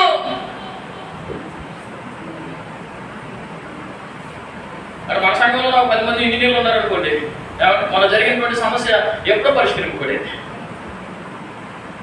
మన మధ్యలోనే ఏమంటే ప్రియమైన దేవుని బిడ్డలారా, చేయూత కలిగి దైవజనుడు ఇబ్బందుల్లో ఉన్నాడు, దైవజనుడు ఆటంకాల్లో ఉన్నాడు, నా దైవజనుడు కన్నీళ్లు కట్టడం నేను చూడలేను అనేటువంటి ఎవరు ఒక సహృద్భావన కలిగినటువంటి ఏ బిడ్డ అయినా సరే, నేను క్షేమంగా ఉన్నానంటే మా దైవజనుడికి కారణం. నేను ఈ రోజున సుఖ సంతోషాలతో ఉన్నాను అంటే ఆ కుటుంబమే కారణం. ఆ కుటుంబం ఇప్పుడు ఇబ్బందుల్లో ఉంది, ఆ కుటుంబం ఇప్పుడు నలిగిపోతుంది, క్రష్ అయిపోతూ ఉంది, నిద్రలేని రాత్రులు గడుపుతున్నారు అని అనుకుంటే ఏమండి, అలాంటి ప్రియమైన భక్తి భావాలే మన జీవితంలో ఉంటే విసుకుంటామని చెప్పండి. ఇలాంటి కార్యక్రమాలు వడ్డీ లేకుండా ఉంటామా చెప్పండి. మాసిదోనియా సంఘం గురించి రాయబడినటువంటి అద్భుతమైనటువంటి విషయాలు మీకు చెప్పడం అవసరం లేదు. ఏమంటే చేప పిల్లకి ఈత నేర్పాలా, తాతగారికి అని తగ్గి ఉన్న నేర్పాలా చెప్పండి. అన్నవరం సంఘ బిడ్డలకి, ఎస్పెషల్లీ పునరుద్ధామయ్య గారి బిడ్డలకి వాక్యం ప్రత్యేకంగా నేర్పాలా, జ్ఞాపకం చేయాలా? ఇప్పటికీ ఇలాగున కానీ మరి ఆ పరమాత్ముడు సెలవిచ్చాడు కాబట్టి మీ మధ్యలో ఉన్నాను తప్ప నేను యోగ్యుడే కాదు. మీరు కొంతమంది ఎట్లా చూస్తున్నారని మరి కూర్చారయ్యా అన్నట్టు చూస్తున్నారు. మాసిదోనియా సంఘం ఎవరి స్తోమత విషయంలో నిరుపేదలండి. ఎంత అద్భుతమైనటువంటి పదజాలం వినియోగించాడు అక్కడ. నిరుపేదలు, పేదలు కూడా కాదు, నిరుపేదలైన వారు సామర్థ్యము మించి, వారి సామర్థ్యము కొలది, వారి సామర్థ్యాన్ని మించి దైవజనులు పరిశుద్ధుల పరిచర్యలలో అన్నాడు. పరిశుద్ధులంటే మన మీద ఆత్మీయ నాయకులైనటువంటి వారి యొక్క అవసరాలలో దాతృత్వం ఎలా ఉంది అంటే వారి సామర్థ్యాన్ని మించి. ప్రియమైన దేవుని పిల్లలారా, సమస్యలు ఎప్పుడూ రావు, కాబట్టి వాటిని చక్క పెట్టుకునేటువంటి అవకాశాలు కూడా ఎప్పుడూ రావు. మన జీవితంలో చేయూత అందించేటువంటి సందర్భాలు ఎప్పుడూ రావు. ఎప్పుడో ఒకసారి వస్తాయి. అప్పుడు మన భక్తి ఏంటో బయటపెట్టింది. దేవుని స్తోత్రం. కరోనా టైంలో మేము మా దైవజనుల కుటుంబాలన్నీ ఎవరు పెద్దయ్య గారు, ఫినాన్స్ అయ్య గారు, మీలో చాలా మందికి తెలుసు. కరోనా ఫస్ట్ టైం కరోనాతో బాధపడుతుంటే అయ్య గారు ప్రతి సంఘ బిడ్డ ఎంతగా రెస్పాండ్ అయిపోయి మేము ఉన్నాం. అప్పుడు అనిపించింది కరోనా రావడమే మంచిదేమో అనిపించింది. ఎందుకో తెలుసా అలాంటి ఆత్మీయ పిల్లలు మేము కలిగి ఉన్నాం. చాలు అయ్యారు బీపీ కిట్లు వేసుకొని మేమే ఇంటికి వస్తాం. మీరు అసలు గేట్ బయట అడుగు పెట్టడానికి వీలేదు. 4 గదుల్లో 4 ఉన్నట్టు. పెద్దయ్య గారు, పెద్దమ్మ గారు, చిన్నయ్య గారు, నేను, చిన్నమ్మ గారు, 4 గదుల్లో 4 ఉన్నట్టు. అంతే. అవసరమైనవన్నీ మేము ప్రొవైడ్ చేస్తాం. మెడిసిన్ మేము ప్రొవైడ్ చేస్తాం. ఎవరికి కావాల్సినటువంటి ఆహార పదార్థాలు మేము ప్రొవైడ్ చేస్తాం. అవసరమైనవన్నీ మేము ప్రొవైడ్ చేస్తాం. అప్పుడు అనిపించింది ఇలాంటి కరోనాలో 100 వచ్చినా పర్లేదు అనిపించింది. ఎందుకో తెలుసా? వాళ్ళు మాకు ఇచ్చిన భరోసా. మాకు ఇచ్చిన 5 సంఘాలు 1 సంఘం ఎవరు పూర్తిగా డ్యామేజ్ అయిపోయిందండి. పూర్తిగా డ్యామేజ్ అయిపోయింది. పాములు తిరిగేటువంటి పరిస్థితి వచ్చేసింది. దాన్ని చూసినప్పుడు బాధ, వేదన, చింత. ఖచ్చితంగా ఒక 50 మంది ఉంటారు అంతే ఆ పల్లెటూరు సంఘంలో. అందరూ కూడా కాయ కష్టం చేసుకుని వ్యవసాయం చేసుకుని పెట్టలేదు. పిల్లలు చదువుకొని ఎవరు పట్టణాలు వెళ్ళిపోయారు. రెస్పాండ్ ఎలా అయ్యారు అంటే ప్రతి చదువుకునే బిడ్డ ఒక్కొక్కరు 10,000, ఒక్కొక్కరు 20,000, ఒక్కొక్కరు 15,000, 3,000 వాళ్ళ సామర్థ్యం చదువుకున్న ఎవరి పని చేసుకునేటువంటి ఆ కష్టం చేసుకునేటువంటి పిల్లలు కూడా ఒకవేళ 22,000 రెక్కాడితే కానీ డొక్కాడిపోటీ ఆ పెద్ద అయినా ఎవరి 22,000. ఈ రోజున అనిపించింది ఏమనంటే ప్రభువా పరిచర్యకు తగిన ప్రతిఫలాన్ని మేము పొందుకున్నాం. చాలు. గంగిగోవు పాలు చెప్పండి, మీకు దండం పెడతాను. కర్మపాలు అన్నాడు ఒక ఆయన. ఏమనగారేనా? మీరు నిజంగా గంగిగోవు పాలు అండి. దేవునికి స్తోత్రం కలుగుతుంది. నాంతర్యాన్ని మీరు అర్థం చేసుకుంటారని నమ్ముతూ ఉన్నాను. తీసుకోద్దు. దేవాజ్ఞ ఏం చెప్తుంది తెలుసా? వారు కాపరి లేని గొర్రెల వలె విసికి ఉన్నందున దేవుడు ప్రభు వారి మీద కనికరపడి. అంటే ఎవరికి విసుగు? వారు కాపరి లేని ఎవరు మత్తయి సువార్త 9:36 చదువుకోండి. అక్కడ రాయబడి ఉంది వారు కాపరి లేని గొర్రెల వలె విసిగి ఉన్నందున. ఎవరికి విసుగు? మాట్లాడతారా అలిగారు నా మీద? మీరు ఎట్లా వస్తారంటే అయ్యారు ఈసారి మీకు తెప్పించారు కానీ పొరపాటు చేశారు కానీ ఇంకోసారి మాత్రం ఈ అబ్బాయిని కలవద్దు అని అనుకుంటున్నాను. అనుకోవట్లేదా? అనుకున్నాం. అయ్యారు వాళ్ళు కొంతమంది ఉన్నారు. వాళ్ళు గట్టిగా స్తోత్రం చెల్లించింది. మా పాటలు హల్లెలూయా ఉన్నారా? ఉంటారు నాకు ఫ్యాన్స్. ఎక్కడికి వెళ్ళినా ఉంటారు. పూజ చేస్తానమ్మా. పూజ చేయమంటారా లేకపోతే కంటిన్యూ చేయమంటారు? ప్రజాస్వామ్యంలో ఉన్నాం. ఏమంటే ప్రజల చేత ప్రజల కొరకు నియమింపబడితే ప్రజాస్వామ్యం. ఏమంటే మీరు చెప్పండి చెప్తే లేకపోతే మీకు చెప్పండి మీకు చెప్తాను. నాకు ఏ ఇబ్బంది లేదు. దేవుడికి స్తోత్రం. కంటిన్యూ చేయమంటారా? అయ్యారు అయితే నా తప్పలేదు. అయ్యారు సంఘపెట్టలో తప్పు. కంటిన్యూ చేయమంటారు. కాపురలేని గొర్రెల కంటే విసుగు, కాపురత్వం కింద ఉన్నటువంటి గొర్రెల కంటే విసుగు, కాపురి నడిపింపులో ఉన్నటువంటి విశ్వాసుల కంటే విసుగు.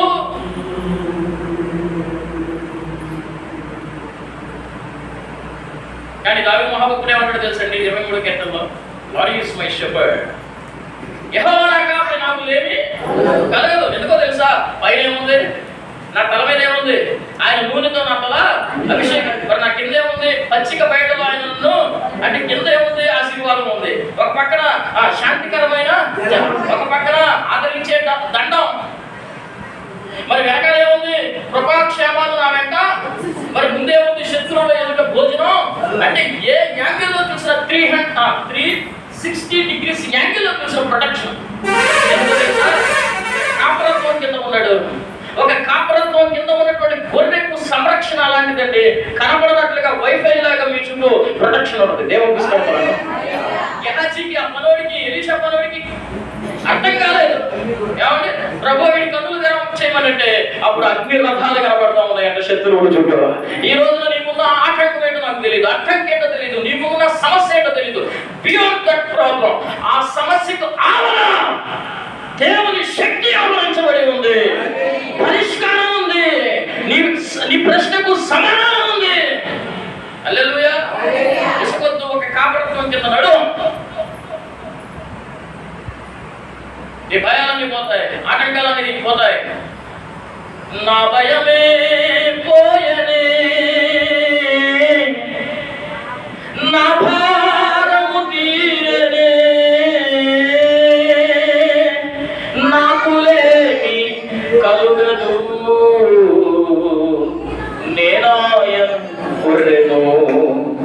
యెహోవా నా మంచి కాపరి, యెహోవా నా గొప్ప కాపరి.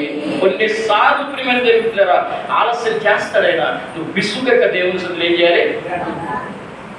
దేవుని సన్నిధిలో ప్రార్థన చేయడానికి మనకి విసుగు. దేనికి విసుకుండదండి? ముచ్చట పెట్టుకోవడానికి విసుగు. ఒక లెక్క మాస్టర్ పిల్లలు లేపు అడిగాడట. ఏమన్నాడే? ఒక్క స్త్రీ ఒక గంటలో 50 చపాతీలు చేస్తే 3 స్త్రీలు ఒక గంటలో 8 చపాతీలు చేస్తారు. తమ్ముడు చెప్తున్నారా? 150 అని నీకులాగా పిల్లలు చెప్తా. కొంచెం చమత్కారంగా చెప్పాడట. ఏమన్నాడు తెలుసా? మాస్టర్ అసలు ఆమె ఏం చేయదు, ఒక్క చపాతీ కూడా. అదేంట్రా అని అంటే, ఇప్పుడు ఒకళ్ళకు 50 కాదు 100 అయినా చేస్తారు. ఇప్పుడు 3 కూర్చున్నారు, ముచ్చట్లు చేస్తారు కాబట్టి ఒక్క చపాతీ కూడా. ప్రియమైన దేవుని పిల్లల, కొంతమంది ప్రార్థన చేసుకుంటే మందిరానికి పోతారా, ఇక్కడ పెట్టేస్తారు ముచ్చట్లు. ఎక్కడ చూసారా? ఇప్పుడు పోలీస్ స్టేషన్ ఎదురుగా దొంగోడు బజ్జీలు అమ్ముకుంటాడు అనుకోండి, ఆ పోలీసుకి తెలిసిందా? పోలీస్ స్టేషన్ ఎదురుగా కరడగట్టిన నేరస్తుడు వాంటెడ్ పర్సన్ అనమాట. ఏమంటే ఆ పోలీస్ స్టేషన్ ఎదురుగా బజ్జీలు అమ్ముకుంటాడు తెలుస్తుందా? ఏమంటే దేవుని మందిరంలో ముచ్చట్లు పెడతారంటే ఎవడన్నా నమ్ముతారా? 10 మంది ఉంటారండి. ఏమంటే ప్రియమైన దేవుని పిల్లలు, ముసలమ్మ ముచ్చట్ల కట్టి పెట్టి పరిశుద్ధ గ్రంథానికి చేత పెట్టి దీక్షతో నడుము కట్టి మనం దేవునితో పోరాడాలి, ప్రార్థన చేయాలి. హల్లెలూయా. ఇది రెండో విషయం అండి. ఒకటి వివరంగా ప్రార్థన చేయాలి, 2 విసుగగా. ఒక్క మాట అయినా ప్రభు మాట్లాడటం లేదు. అప్పుడు ఆమె ప్రతిస్పందన ఎలా ఉందో దయచేసి చూడండి. అప్పుడు 24వ వచనం, ఆయన ఇశ్రాయేలు ఇంటి వారై నశించిన గొర్రెల యొద్దకే కానీ మరి ఎవరి యొద్దకు నేను పంపబడలేదు అని. ఆయనను ఆమె వచ్చి ఆయనకు రొక్కి ప్రభు నాకు సహాయం చేయమని అడుగుతుంది. ఆమేన్.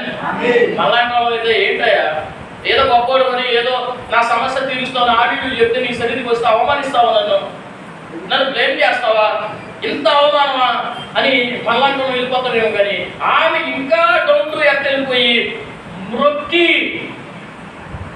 సాగిలపాడి. మనం ఆ పరిస్థితుల్లో ఎట్లా ఉంటామనంటే మనలో ఉన్నటువంటి ఎమోషన్స్ అన్ని బయటకు వస్తాయి. కానీ ఆమె డౌన్ టు ఎర్త్ వెళ్ళిపోయింది. మ్రొక్కి వినయ విధేయతలో కనబడుతుంది. దేవుని స్తోత్రం. విధేయతతో మనం ప్రభువుని అడగాలి. ఒకటి వివరంగా అడగాలి, ఏది అడగాలో అది స్పష్టంగా. 2 విసుగకుండా అడగాలి. 3వది విధేయత.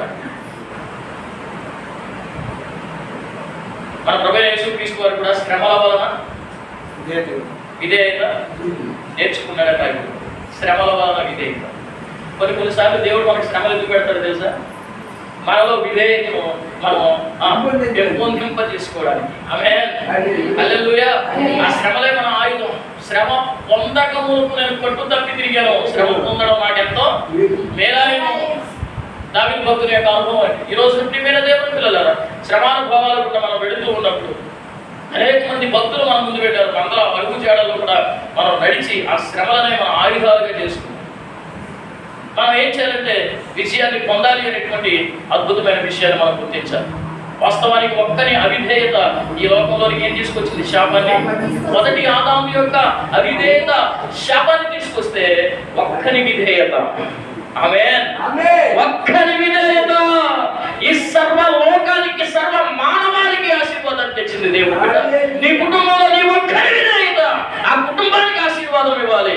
సంఘంలో నీ ఒక్కని విధేయత ఆ సంఘానికి ఆశీర్వాదం ఇవ్వాలి. ఆ దేశానికి ఆశీర్వాదం ఇవ్వాలి. మా అమ్మగారిని ఒకసారి కళ్ళు బాగపోతే ఏడు దగ్గరికి తీసుకెళ్ళాను, ఐ స్పెషలిస్ట్ దగ్గరికి తీసుకెళ్ళాను. టెస్టులు చేసి ఆయన ఏమన్నాడు, అమ్మ నీకు ఇంకేమన్నా సమస్యలు ఉన్నాయంటే మా అమ్మగారు చెప్పారు, ఆస్మా ఉందండి. వెంటనే పక్కన నా వైపు చూసి మీకు కూడా ఉందండి అని అన్నాడు. నాకు అర్థం కాదు. ఆవిడకుంటే నాకు ఈ పిచ్చి డాక్టర్ అనుకోండి, ఇక కంటి మీద కంటికి స్పెషలిస్ట్ అనమాట. వేరే విషయాలు తెలవదు అనమాట. వీళ్ళకి ఊపిరితిత్తుల మీద తెలియదు అనుకుంటే అనుకున్న తర్వాత అర్థమైంది ఏంటంటే ఎందుకు అడిగాడో తెలుసండి, అది వంశ పారంపర్యంగా వచ్చే వ్యాధి. షుగర్ కానివ్వండి, లేకపోతే థైరాయిడ్ కానివ్వండి, లేకపోతే ఈ ఆస్మా కానివ్వండి, ఇవన్నీ కూడా ఎవరి జీన్స్ ప్రకారంగా మనకు వస్తాయి. తల్లిదండ్రులకు ఉందా మనకు వచ్చేసాయి. ఈ పాపం అనేది కూడా ఎలా వచ్చింది? అవిధేయత అనేది ఎక్కడి నుంచి వచ్చింది? మొదటి ఆదామైన ఆదాం గారి నుంచి వచ్చింది. కానీ కడపటి ఆదామైనటువంటి ప్రభువైన యేసుక్రీస్తు వారి విధేయత ఆశీర్వాదాన్ని మాకు ఇచ్చింది. ఈ రోజు నా విధేయత నువ్వు నేర్చుకుని వెళ్ళు. ఆ విధేయత దేవుని సన్నిధిలో మొక్కి అడుగు. దేవుడు నీ సమస్యను తీర్చిపోతున్నాడు. దేవుని బిడ్డ విధేయత అంటే ఏంటండి అసలు? చెప్పండి, విధేయత అంటే ఏంటి?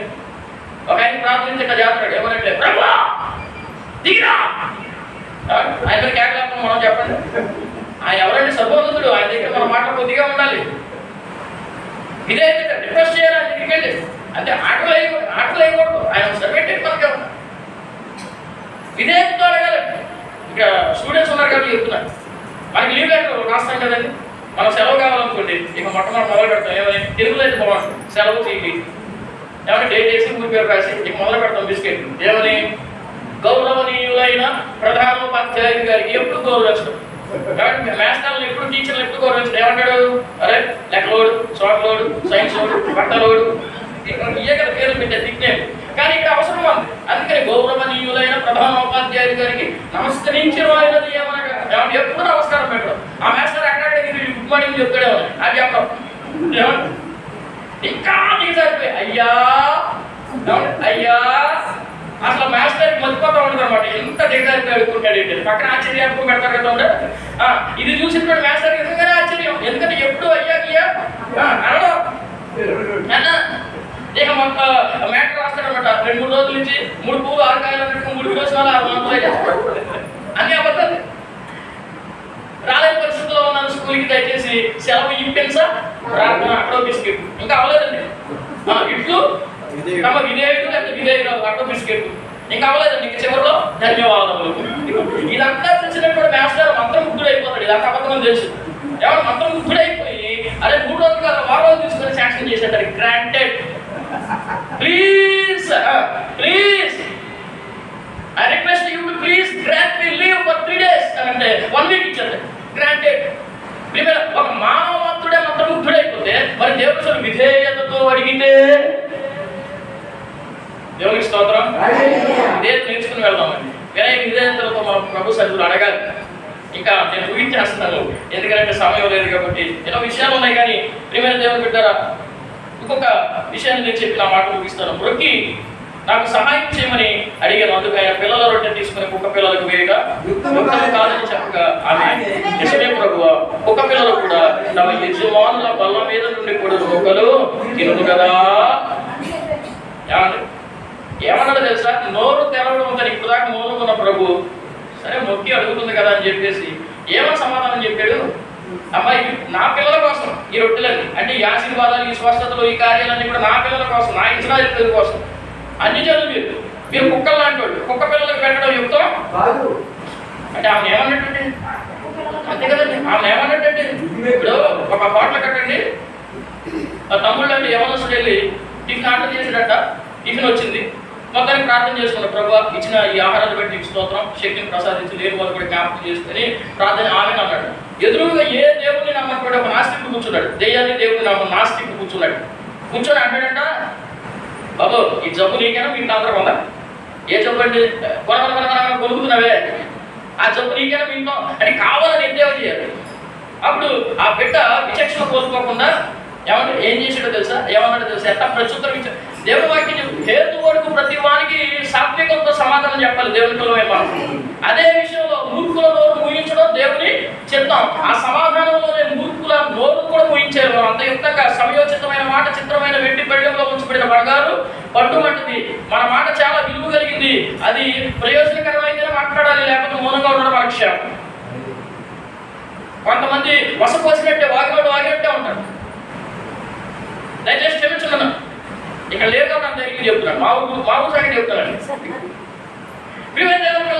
ఆ వ్యక్తి ఏమన్నాడు తెలుసా? అయ్యా మా ఇంట్లో నాకు ఈ అలవాటు ఉంది. ఏ అలవాటు? ప్రార్థన చేసుకుని మా భార్యకి అలవాటు, మా పిల్లలకు ఉంది, మా నాన్నగారికి, మా అమ్మగారికి, మా చెల్లికి, మా బావుకి అందరికీ ఉంది, మా పని మనుషులకు కూడా ఉంది. కానీ మా ఇంట్లో కుక్క ఉంటుంది. ఆ కుక్కకి ప్రార్థన చేసి తినాలని ఎంత నేర్పించినా అది మాత్రం నేర్చుకోవట్లేదయ్యా. ఎంత నేర్పించినా మా కుక్క ఉందే మా కుక్క, మా కుక్క ఉందే మా కుక్క, మా కుక్క ఉందే మా కుక్క, దానికి ప్రార్థన చేసుకుంటా ఆత్రమాత్రంగా తినమే తప్ప ఇంకేమి తెలియదయ్యా. మా కుక్క ఉందే మా కుక్క అన్నట్టు గతుకుమంటాడట.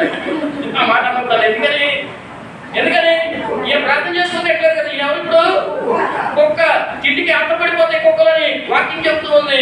ఏమైనా కుక్క గిక్క అంటావు సరిపోతాడా? నువ్వు అడిగావు కాబట్టి సమాధానం. ప్రియమైన దేవుని బిడ్డలారా, ఈమెను కూడా డైరెక్ట్గా నువ్వు ఒక్కవి అని అనలేదు. ఏమన్నాడు? ఈ ఆహారం అంతే తప్ప కుక్క పిల్లలకు కాదు అని మీకు కాదు అన్నాడు. కుక్క అన్నాడు.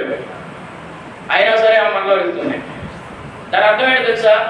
విచక్షణ కోల్పోకుండా విచక్షణతో అడుగుతుంది. ఒకటి వివరంగా అడుగుతుంది, విసుగగా అడుగుతుంది, విధేయతతో అడుగుతుంది, విచక్షణ కోల్పోకుండా విచక్షణతో అడుగుతుంది. ఈ రోజున ప్రియమైన దేవుని బిడ్డలారా, ఇంత భక్తి చేస్తున్న మన జీవితాలలో విచక్షణ మనం కలిగి ఉన్నామా? విచక్షణ ఆస్పదం మనం కలిగి ఉన్నామా? విచక్షణ అంటే ప్రియమైన దేవుని పిల్లలారా, కోపోద్రేకాన్ని నియంత్రించుకోవడం. కోపం చేయండి కానీ పాపం చేయొద్దు. ఆ కోపం సూర్యాస్తమయం లోపే. ప్రియమైన దేవుని పిల్లలారా, దైవజనుడైనటువంటి ఏలీ షిలోహులో పరిచర్య చేస్తూ ఉన్నాడు. హన్నా అనేటువంటి ఒక భక్తి పరురాలు వచ్చింది. ఉదయకాల సమయం ముందు దేవుని సన్నిధిలో తన వేదనను వెళ్ళగొట్టుకుంటుంది, ఆత్మను కుమ్మరించుకొని ప్రార్థన చేసుకుంటుంది. అయితే ఏలీ వచ్చి ఏమన్నాడు తెలుసా? కొన్నిసార్లు దైవజనులు కూడా పొరబడుతూ ఉంటారు. ఎందుకంటే మనుషులమే కదండి మేము కూడా. తెలిసి తెలియకుండా ఒక్కొక్కసారి గద్దించవచ్చు. ఆమెనేమన్నాడు? తాగుపోతాను, పొద్దున్నే తాగొచ్చేవా అన్నాడండి. ఆమె ఎవరో తెలుసా? సామాన్యమైనటువంటి వ్యక్తి కాదు. ఆమె కోడెను తీసుకొచ్చి ఆమె అర్పణించేది. అంటే ఆమె అంత ఐశ్వర్యవంతురాలు. అన్న అంత ఐశ్వర్యవంతురాలు, భక్తి పరురాలు. ఆమె వచ్చి హృదయాన్ని కుమ్మరించుకుంటూ ప్రార్థన చేసుకుంటుందంట. తాగొచ్చేవా పొద్దున్నే? అప్పుడు ఆమె విచక్షణ కోల్పోయేది. ఏమంటుంది? ఏలినవాడా, అబ్బా ఏలినవాడా. మా సంఘంలో ఒక ఆవిడ ఉందండి. ఆ పేరు చెప్పడం ఎందుకు, ఇప్పుడు లైవ్ వెళ్తుంది కాబట్టి చాలా జాగ్రత్తగా మాట్లాడారు. ఎలక్షన్ల గురించి చెప్పారు అయ్యారు. ఓట్ల డబ్బులు అనేవి మనం తీసుకుంటే అపవిత్రమైన వాటిని పట్టుకున్నట్టే వాళ్ళు అర్ధరాత్రి వచ్చి పంచుతున్నారంటే ఆ డబ్బులు ఏంటో అర్థమవుతుంది కదా. మరి పట్టపగలు వచ్చి మనం పంచవచ్చు కదా. ఓటుకు నోటు అనేది ఒక కేసు కదా, లంచం కదా. అది లంచాన్ని అసహించుకుంటే కదా బ్రతుకుతాం. మరి ఎందుకు మీరు తీసుకుంటున్నారు అని దైవావేశంతో మాట్లాడితే ఒక ఆవిడండి ఏమండి ట్రాన్స్ఫార్మర్ వేసినట్లు వేసిపోయింది. ఏమండి ఆరాధన మధ్యలో బలారాధన జరుగుతుంటే ఆ ట్రాన్స్ఫార్మర్ వేసినట్లు వేసిపోయింది. ఎవరిని కలిగిన వాళ్ళండి? ఇదే నా మందిరం, ఇదే నా చర్చి, ఇదే నా బోధ, మందిరాలు లేవా అని దులుపుకొని వెళ్ళిపోయిందండి. వెళ్ళిన ఒక్క నెలకి భర్తకి ఏమైనా తెలియదు, అంతు చిక్కని వ్యాధి. ఒక నెల రోజులు తిరగని హాస్పిటల్ లేదు, లక్షలావు చేశారు. మొన్న అమ్మేసి క్యాన్సర్ వ్యాధితో చచ్చిపోయాడు నెల రోజులు. చిన్న కుమార్తె ఏమంటే ఎవరో అబ్బాయితో ఆటో డ్రైవర్ అన్న ఏమంటే చదువుకుంది ఈ బిడ్డ తీసుకుని వెళ్ళిపోయాడు. ఎక్కడుందో ఇప్పటికీ తెలియదు. పెద్దలుడు ఏమంటే లెవర్ పాడైపోయి చచ్చిపోయాడు. ఈ రోజున ఆ సంఘంలో కాదు, ఇదే ఆశించి ఇంకా చర్చిలేవా ఈ ఊర్లో అంది కదా, అసలు ఆ ఊర్లో లేకుండా పోయింది, ఎక్కువైంది తెలియదు. చాలా జాగ్రత్త దేవుని బిడ్డ. అభిషేక్తుడిని ఇబ్బంది పెట్టకూడదని దావీదు సౌలులో తప్పున్నప్పటికీ వస్త్రపు చెంగు కత్తిరించినందుకే బాధపడిపోయాడు. ఈ రోజున సేవకుల గురించి మనం ఏదైనా మాట్లాడుతున్నామే విచక్షణ కోల్పోయి అలాంటి పెదవులతో దేవుని సన్నిధిలో వెళ్ళి ప్రార్థన చేస్తే ఆ ప్రార్థన దేవుడు వింటాడా? ఏమో అందుకేనేమో మన ఆశీర్వాదాలు ఆగిపోయాయి. అవే అడ్డుబండలుగా ఉన్నాయేమో. రక్షింప నేర్పుకున్నట్టుగా యెహోవా హస్తములు కురచకాలేదు, విననేర్పుకున్నట్టు ఆయన చెవులు మందము. మనకి ఆయనకి మధ్యలో అడ్డుబండలుగా పాపాలు ఉన్నాయేమో. సరి చేసుకుంటాక ఈ పుడికలండి. మనం కనుక అడ్డుబండలు తీసేసుకుంటే రాదగిన ఆశీర్వాదాలు ఏమండి వద్దన్నా వస్తాయండి. అవన్నీ మన కోసమే దేవుడు సిద్ధం చేశాడండి. పళ్ళెం కడగబడకుండా పాత్రలో ఎంత ఆహారం ఉన్నా పెడతాడా తండ్రి తల్లి? మన పనిలోకి తండ్రికి కూడా మనం సరి చేసుకోకుండా ఈ ఆశీర్వాదం పంపించడం. ఏం కావాలి చెప్పండి? విచక్షణ. దేవుని స్తోత్రం. రాయప్ప ఉన్నాడుగా, రాయప్ప ఎవరండి ఆయన? మన చర్చిలో కాదండి రాయప్ప. తమిళనాడులో పేతురు గారిని రాయప్ప అంటారంట. ఎందుకని? పేతురు అంటే ఏంటి? రాయి, అందుకే రాయప్ప. ఆ రాయప్ప తన జీవితంలో ఒకనొక సమయంలో ఏమంటే ప్రభుత్వం అంటున్నాడు, అయ్యా మీకు ఇక్కడ పర్ణశాల పెట్టేస్తా, ఏలే ఒకటి మోసే ఒకటి నీకు ఒకటి ఎక్కడ ఉండిపోదాం అంటే దేవుడు అన్నాడు నోర్మోయ్, ఆయన నా ప్రియకుమారుడు, ఆయన మాట నువ్వు విను అంటే తండ్రి గద్దించాడు. అయినా మొహం ముడుచుకొని వెళ్ళిపోలేదు భక్తి జీవితంలో నుంచి. ప్రభు యేసుక్రీస్తు వారు ఒకసారి అన్నారు, అయ్యా శిలువ మరణం మీకు దూరం అవ్వును గాక అని అంటే సాధారణ అందరం ముందు. ఇప్పుడు ఒక ఎవరు వస్తున్నా ఆ మాట అంటే ఈ రోజు నిలవగలరా చెప్పండి? అందరి ముందు గద్దిస్తే ఉండగలరా చెప్పండి? మా సేవకుడు ప్రిమియర్ దేవుడులారా నన్ను ఎన్నిసార్లు తిట్టారు, నన్ను ఎన్నిసార్లు గద్దించారు. నేను ఇంజనీరింగ్ చదువుతున్న స్టూడెంట్, నేను ఏదో చేశాను, ఎప్పుడూ అనుకోలేదు. ఎన్నిసార్లు గద్దించి ఇప్పటికీ గద్దిస్తామంట.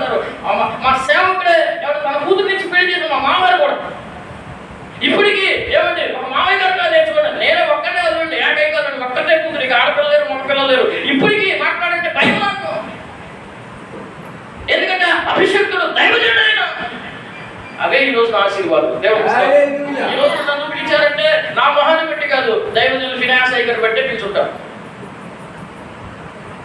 ఆశీర్వాదం అభిషేకం ఎప్పటికీ ఎవరు పోదండి. ఆ పేదలు ఏం చేశాడంటే ప్రభు అన్నాడు సాతాపు అని అంటే మౌనం గెలిపోయి కూర్చున్నాడు అంతే. ఒక దినంలో ఏమని కొర్నేలి ఇంటికి వాక్యం చెప్పడానికి పేదలు గారు వచ్చి బాప్టిజం పొందితేనే మీరు పరిశుద్ధాత్మ అభిషేకాన్ని పొందుకుంటారనంటే వెంటనే దిగి వచ్చేసింది. ఏంటి అభిషేకం? బాప్టిజం పొందాలి అని చదువువారు అంటే పరిశుద్ధాత్మ దేవుడు కూడా అతని మాటని ఖండించాడు. కాదు బాప్టిజం పొందకుండా కూడా అభిషేకం పొందుకోవచ్చండి. అంటే తండ్రి అయిన దేవుడు, కుమారుడైన దేవుడు, పరిశుద్ధాత్మ దేవుడు బహిరంగంగా గద్దించిన పేతురు ఎప్పుడు కూడా భక్తి మార్గంలో నుంచి బయటొలగిపోలేదు. అందుకనే ప్రియమైన దేవుని బిడ్డలారా, పేతురు ఏమంటే నీడ పడితే అనేక స్వస్థతలు జరిగాయి, అద్భుతాలు చేశాడు. ఒక్క ప్రసంగం వింటే హృదయాలు పోయబడి 3000 మంది 5000 మంది బాప్తిస్మాలు పొందారు. హల్లెలూయా. విచక్షణ ఎక్కడా కోల్పోయినటువంటి వ్యక్తి కాదు పేతురు. విచక్షణ కోల్పోయినటువంటి వ్యక్తి కాదు హన్న. దేవుడు వాగ్దానాన్ని ఇచ్చాడు హన్నాకి, సేవకుడు ద్వారా రమ్మనని క్షమిస్తావా, మరుసటి సంవత్సరానికి నీకు ఒక మగబిడ్డను దేవుడు ఇస్తాడు. అడిగిన దానికన్నా, ఆశించిన దానికన్నా, ఊహించిన దానికన్నా అత్యధికంగా అద్భుతంగా అనుగ్రహించగలిగినటువంటి శక్తి కలిగిన దేవుడు మన దేవుడు. ఏమంటే సమూహలు ఇవ్వడమే కాదు, ఇంకా 5 బిడ్డలను దేవుడు ఇచ్చాడు. నువ్వు అడిగిన దానికన్నా అత్యధికంగా ఇస్తాడు. అడగదగినట్టుగా అడిగితే సొలొమోను జ్ఞానాన్ని ఇవ్వన్నాడు అంతే, వివేకాన్ని ఇవ్వన్నాడు, దాంతో పాటు ఐశ్వర్యాన్ని ఇచ్చాడు. దేవునికి స్తోత్రం కలుగుగాక. హల్లెలూయా, హల్లెలూయా. ప్రియమైన దేవుని పిల్లలారా, విచక్షణను మనం కోల్పోకుండా మనం జీవించాలి అనేది ఈ వాక్యం ద్వారా మనం గ్రహించగలుగుతున్నాం. దేవునికి స్తోత్రం కలుగుగాక. దేవుని మందిరానికి చాలా మంది వస్తారండి. వచ్చి ఏం చేస్తారు తెలుసా? మర్యాదగా క్రమంగా కూర్చోరు, జరుగుతున్నటువంటి ఆనందం డిస్టర్బెన్స్ చేస్తారు. మొత్తానికి లేక దేవుడు గర్భాలను ఇచ్చాడట. ఏమంటే ఇక ఆ కలుపు పడి మొదలుకొని ఇక మందిరం మానేసింది. ఆ 3వ నెల 4వ నెల నుంచి మందిరం మానేసి ఇక కానుకలు ఇక 5వ నెలలోనే ఏదో మొత్తానికి వచ్చింది.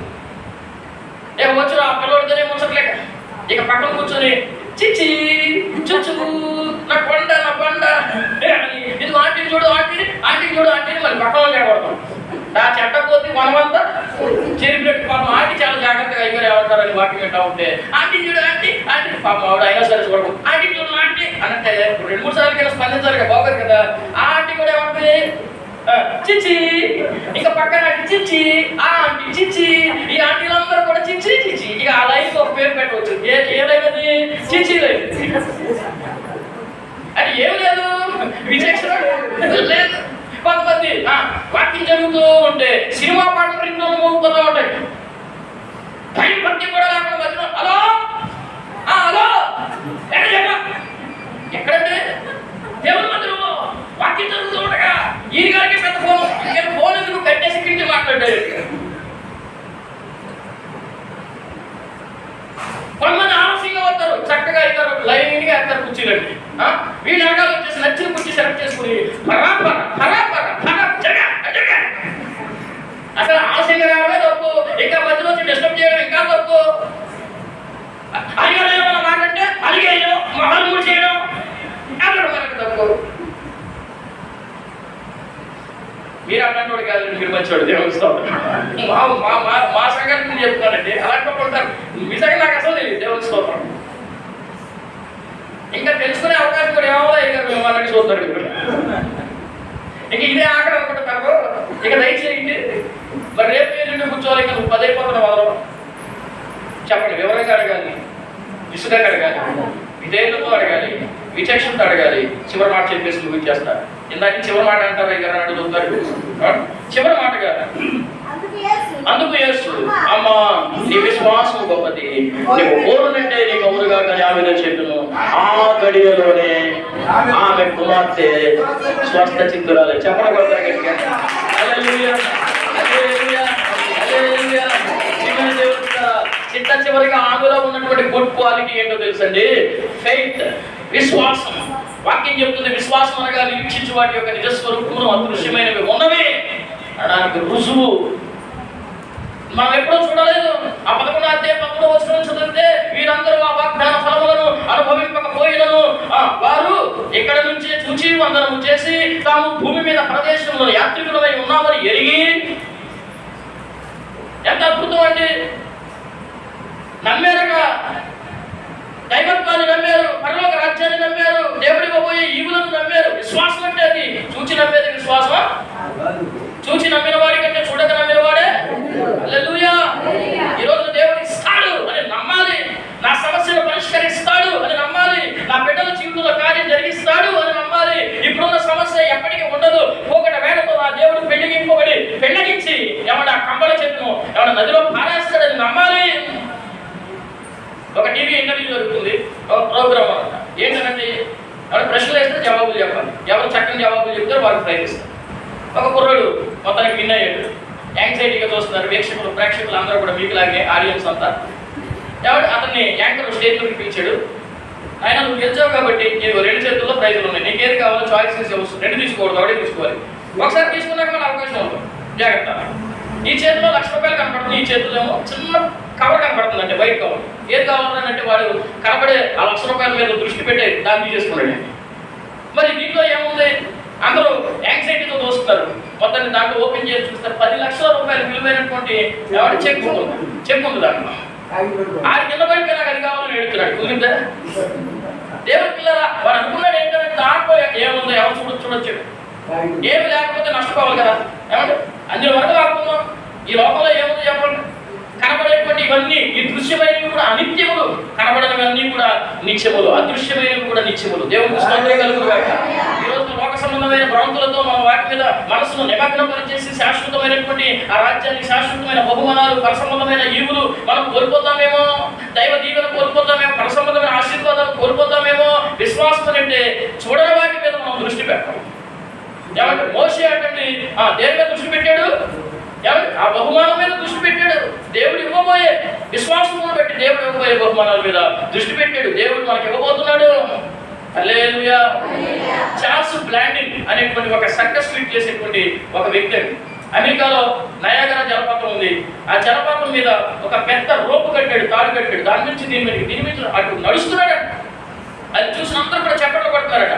సరే చప్పట్లు కొడుతున్నారు కదా, నేను ఒక వ్యక్తిని నా భుజాల మీద ఎక్కించుకుని దీని మీద నడుపుతాను, నమ్ముతారా అని అందరూ అన్నారట. ఒకరినైతే ఒక ఇద్దరినైనా ఎక్కించుకుని నమ్ముతారు, నడవగలరు అని అన్నారట. అప్పుడు ఆయన ఏమన్నాడు తెలుసా రిప్లై, అయితే మీలోకి ఒకటండి నా భుజాల మీద ఎక్కడ తమ్ముడు ఎలా ఉంటుంది మనకైతే గుడి చేరుతుంది కదా, గుడి చేరుకోవడం తమ్ము ఎవరు రాక వేగంగా ఒక పిల్లడు వచ్చి భుజాల మీద ఎక్కాడట. మొత్తానికి ఆయన తీసుకెళ్ళి తీసుకుని అందరూ చెప్పబడుతున్నారంట. ఎవరికి తెలుసా, ఆ సర్కస్ ఫిట్ చేసేవాడికి కాదు, భుజాల మీద ఎక్కినోడు ఆ ధైర్యం. అప్పుడు అందరూ అడిగారంట, అసలు అంత ధైర్యం ఎక్కడ నీకనంటే, ధైర్యం కూడా ఆయన మా నాన్న నాకు అలవాటే, ఆయన మీద నాకు ఎప్పుడో నమ్మకం కుదిరిపోయింది. నాకు ఆయన అంటే పెద్ద నమ్మకం కాబట్టి ఆయన నన్ను పడే నాకు తెలుసు. ఆయన సాగితే ఆయన క్యాలిబర్, ఆయన సత్తా, ఆయన ఎబిలిటీ, ఆయన పొటెన్షియాలిటీ నాకు తెలుసు. ఆయన పడేసి ఆ అవసరమైన ఆయన పడిపోతాడేమో కానీ నన్ను జారనివ్వడం. ఆయన నా తండ్రి. అదే విశ్వాసం, ఆనుకోవడం విశ్వాసం. ఎవరో ఆయన మీద ఆనుకుంటారో వారిని పూర్ణశాంతి కలిగిన వారికి దేవుడు చేస్తారు. వాక్యం చెబుతుంది ఏమన్నా తెలుసా, ఈ లోకపు చెడ్డ తండ్రి తమ పిల్లలకు మంచి మంచి ఈవులను ఎరిగి ఉండగా మన పర్వాలకు మంచి తండ్రి కదా, అసలు అడగముందే ఇచ్చేస్తాడు కదా. నా ఆకలిగా ఉంది, నాకు చేప కావాలంటే పాములు ఇస్తాడా, నాకు గుడ్డు కావాలంటే తేలు ఇస్తాడా, నాకు రొట్టె కావాలంటే రాత్రి ఇస్తాడా. ఈ లోకపు చెడ్డ తండ్రులమైన మనమే మన పిల్లలకు మంచి మంచి ఈవులను ఇస్తా ఉంటే మన పరలోకపు తండ్రి మంచివాడు, అడగక ముందే ఇస్తాడు. అడిగితే ఒక్కడు ఉంటాడా, అడగక మునుపే అక్కరలేని అవసరాలు తీర్చిన ఆత్మీయుడా, అందరూ ఉన్న బంధువు నీవై బంధాలను పంచిన భాగ్యవంతుడా, అవసరాలు తీర్చిన ఆత్మీయుడా, బంధాలను పంచిన భాగ్యవంతుడా, అవసరాలు తీర్చిన ఆత్మీయుడా, బంధాలను భాగ్యవంతుడా, మమతల మహారాజా యేసురాజా, మమతల యేసురాజా, మమతల మహారాజ నా యేసు రాజా. చైనా దేశంలో ఒక కవాతు జరుగుతుందండి కొండల మీద. అందరూ కూడా దేవుని ఎరగనటువంటి అన్నిటిలో ఒకటి మాత్రం నమ్ముకున్నాడు సైనికుడు. ఈ విషయం కమాండర్ తెలిసింది. ఎద్దేవా చేయాలి, ఎగతాళి చేయాలి అని చెప్పేసి కవాతు జరుగుతుంది. దేవుడు నమ్ముకున్నాడు కదా దేవుడిని. అక్కడ ఒక జీప్ ఉంది, ఆ వ్యాన్ తీసుకెళ్ళి ఆ పాయింట్లో పెట్టాడు. చేసేది లేక వెళ్ళి ఆ జీప్ స్టార్ట్ చేసుకుని వచ్చి ఎవరు ఆ కొండ మీద ఆ పాయింట్లో పెట్టకని నిగిరిపోయి కన్నీళ్లు కాలుస్తున్నాడట. ఆ కమాండర్ వణికిపోతున్నాడట. ఎవరికి అర్థం కాలేదు ఏంటి ఎందుకు అలా కమాండర్ వణికిపోతున్నాడు. ఆ కమాండర్ అన్నాడట, ఈ దేవుడు నిజంగా గొప్పడురా. అసలు ఇంజిన్ లేని ఆ జీపుని, ఇంజిన్ లేని ఆ వ్యాన్ని నీ దేవుడు స్టార్ట్ చేయించి తీసుకొచ్చి ఆ పాయింట్లో పెట్టాడు లోయలో పడకుండా. నీ దేవుడు నిజంగా గొప్పడంటే కమాండర్ వదులుకొని పెట్టాలి అంత దేవుడు నమ్ముకున్నారట. ఇది నిజంగా జరిగినటువంటి యథార్థ కాదా? నీ విశ్వాసం ప్రవహించాలి. తిమోతిలోనికి ఎక్కడి నుంచి ప్రవహించింది? తల్లిలో నుంచి. తల్లిలోనికి ఎక్కడి నుంచి ప్రవహించింది? తన తల్లిలో నుంచి. నీ విశ్వాసం ప్రవహిస్తుందా? ఈ అన్నవరం గ్రామంలో నీ కుటుంబంలో? మాది మామిడి కోళ్ళ, మా ఊరండి. చెప్పండి ఎవరు మాది? ఒక ఆవిడ ఉంది, ఐదారు మామిడికాయలు కోడి బాగా ఎక్కువ ఉంటాయి మీ ఊళ్ళో అని అడిగేసింది. నేను అన్న మామిడికాయలు ఎక్కువ ఉంటాయి, కోళ్ళు ఎక్కువ ఉంటాయి, నాటు కోళ్ళ ఫారమే ఉన్నామో వస్తావా నీకు మంచిగా వండి పెడతాను అవుతుంది. మామిడి కోళ్ళ మా ఊరి పేరు. ఆ ఊర్లో అమ్మాజమ్మ గారు ఒక ఆవిడ ఉన్నారు. అన్ని జనుల్లో రక్షించబడ్డారు. కాపు కులస్తురాలు. ఏమంటే చాలా శోధనలు వచ్చాయి. ఆమె రక్షించబడినప్పుడు భర్త మాట్లాడటం మానేశాడు. రోజు కొట్టేవాడు, తిట్టేవాడు. ఆమెకి లేని ఇబ్బంది లేదు. కొడుకు, కూతురు, ఏమంటే కోడలు, అల్లుడు అందరూ కూడా రిజెక్ట్ చేశారు. అయినా సరే దేవుని మందిరాన్ని విడిచిపెట్టింది. అక్కడ ఒక సమయంలో భర్త నాగేశ్వరరావు గారికి బాగాలేదు. హాస్పిటల్ అన్ని తిప్పారు. అయ్యా ఒక గంట దొరుకుతాడు, మీరు తీసుకెళ్ళిపోండి. ఎందుకంటే తుది శ్వాస ఉన్న ఊర్లో విడిచిపెడతానని ఆయన ఆశ పెడుతున్నాడు కాబట్టి ఇంటికి తీసుకెళ్ళిపోండి అని అంటే బంధువులందరూ కూడా వచ్చేసారండి. ఎందుకంటే ఆయనకు బాగాలేదు, చచ్చిపోగానే ఆయన తీసుకెళ్ళిపోదాము. వస్తా టపాసులు కూడా తీసుకొచ్చేసారండి బంధువులు. టపాసులు తీసుకొచ్చారు, నూతన వస్త్రాలు తీసుకొచ్చారు. ఆయన అక్కడ మంచం మీద పడుకోబెట్టి ఉన్నారు. ఇంకో గంట అరగంటలో చచ్చిపోతాడు. అమ్మాజమ్మ గారు, ఆ తల్లి గారు ఆ మంచం పక్కన ఏమండి మోకరించి చిన్న ప్రార్థన చేసింది. ఒక చిన్న మనవి చేసింది. ఏంటో తెలుసా? ప్రభువా, నా భర్త నువ్వు బ్రతికించు. ఎందుకో తెలుసా? నా అవసరాలు తీర్చడానికి కాదు. ఎందుకంటే నేను నిన్ను నమ్ముకున్నాను కదా. మరి నా భర్త ఇప్పుడు చచ్చిపోతే నరకానికి వెళ్ళిపోతాడు. నా భర్త నరకానికి వెళ్ళిపోవడం నాకు ఇష్టం లేదు. నా భర్తను బ్రతికించి బాప్తిసం పొందించి రక్షణలోనికి నడిపించిన తర్వాత తీసేసుకో అని అడిగిందంటే చిన్న ప్రార్థన అంతేనే. ప్రియమైన దేవుని బిడ్డలారా, ఆ నాగేశ్వరరావు గారు కొంచెం పక్కకు కదిలి నుంచున్నారని అందరికి ఆశ్చర్యం అనిపించింది. ఆకలిగా ఉంది, అన్నం పెట్టమంటే మజ్జిగ అన్నం పెడితే ఏమన్నా ఆ మజ్జిగ అన్నం తిన్నవాడు 6 నెలలు బతికాడు. ఏమండి నీ దేవుడు నిజంగా గొప్పడు, నన్ను దర్శించాడు, నాతో మాట్లాడాడు, నాకు జీవాన్ని ఇచ్చాడు, 15 మందిరానికి వస్తానని ఆ లేచిన వాడు తర్వాత రోజు నుంచి మందిరానికి వచ్చాడు. బాప్టిజం పొందుకున్నారు. ఏ సేవకునైతే తిట్టాడో ఆ సేవకుని కాళ్ళు నొక్కాడు, పరిచయం చేశాడు. 6 నెలలు బ్రతికి చచ్చిపోయాడు. దేవుడు మాట్లాడేవాడు, కార్యం చేసేవాడు. దాటిపోయే దేవుడు ఈ రాత్రి వేళ ఎలా అడుగుతున్నాం? ఏ భావాలతో అడుగుతున్నాం? మీరు మీ భోగముల నిమిత్తమే మీరు అడుగుతున్నారు కనుక నేను మీకు ఏమి ఇయ్యను అని యాకోబు పత్రికలో ప్రభు చెప్పారు. మన అవసరాలు భోగాల నిమిత్తమే మనం అడగకూడదు. ప్రియమైన అవసరాలు అడిగితే దేవుడు తీరుస్తాడు. అది కూడా ఎలా అడగాలంటే ఆ కణాల స్త్రీ వలె ఈ సమస్య ఏదో నాకు తెలియదు, వివరంగా అడుగు, విసుగగా అడుగు, విధేయతతో అడుగు, విచక్షణతో అడుగు, విశ్వాసంతో అడుగు. దేవుడు నీకు విజయాన్ని ఇవ్వబోతున్నాడు. చెప్తారా? ఎలా అడగాలి? 2, 3, 4, 5 దేవుడు ఏమిస్తాడు? విజయాన్ని ఇస్తాడు. అలాంటి కృప మనందరికి దేవుడు దయచేయను గాక. కొద్ది మాట పరిశుద్ధాత్మ దేవుడు దీవించును గాక. ఈ రాత్రి వేళ విన్నటువంటి వాక్యాన్ని దేవుడు 30 60 100 మన వినికిలో దీవించి ఆశీర్వదించును గాక.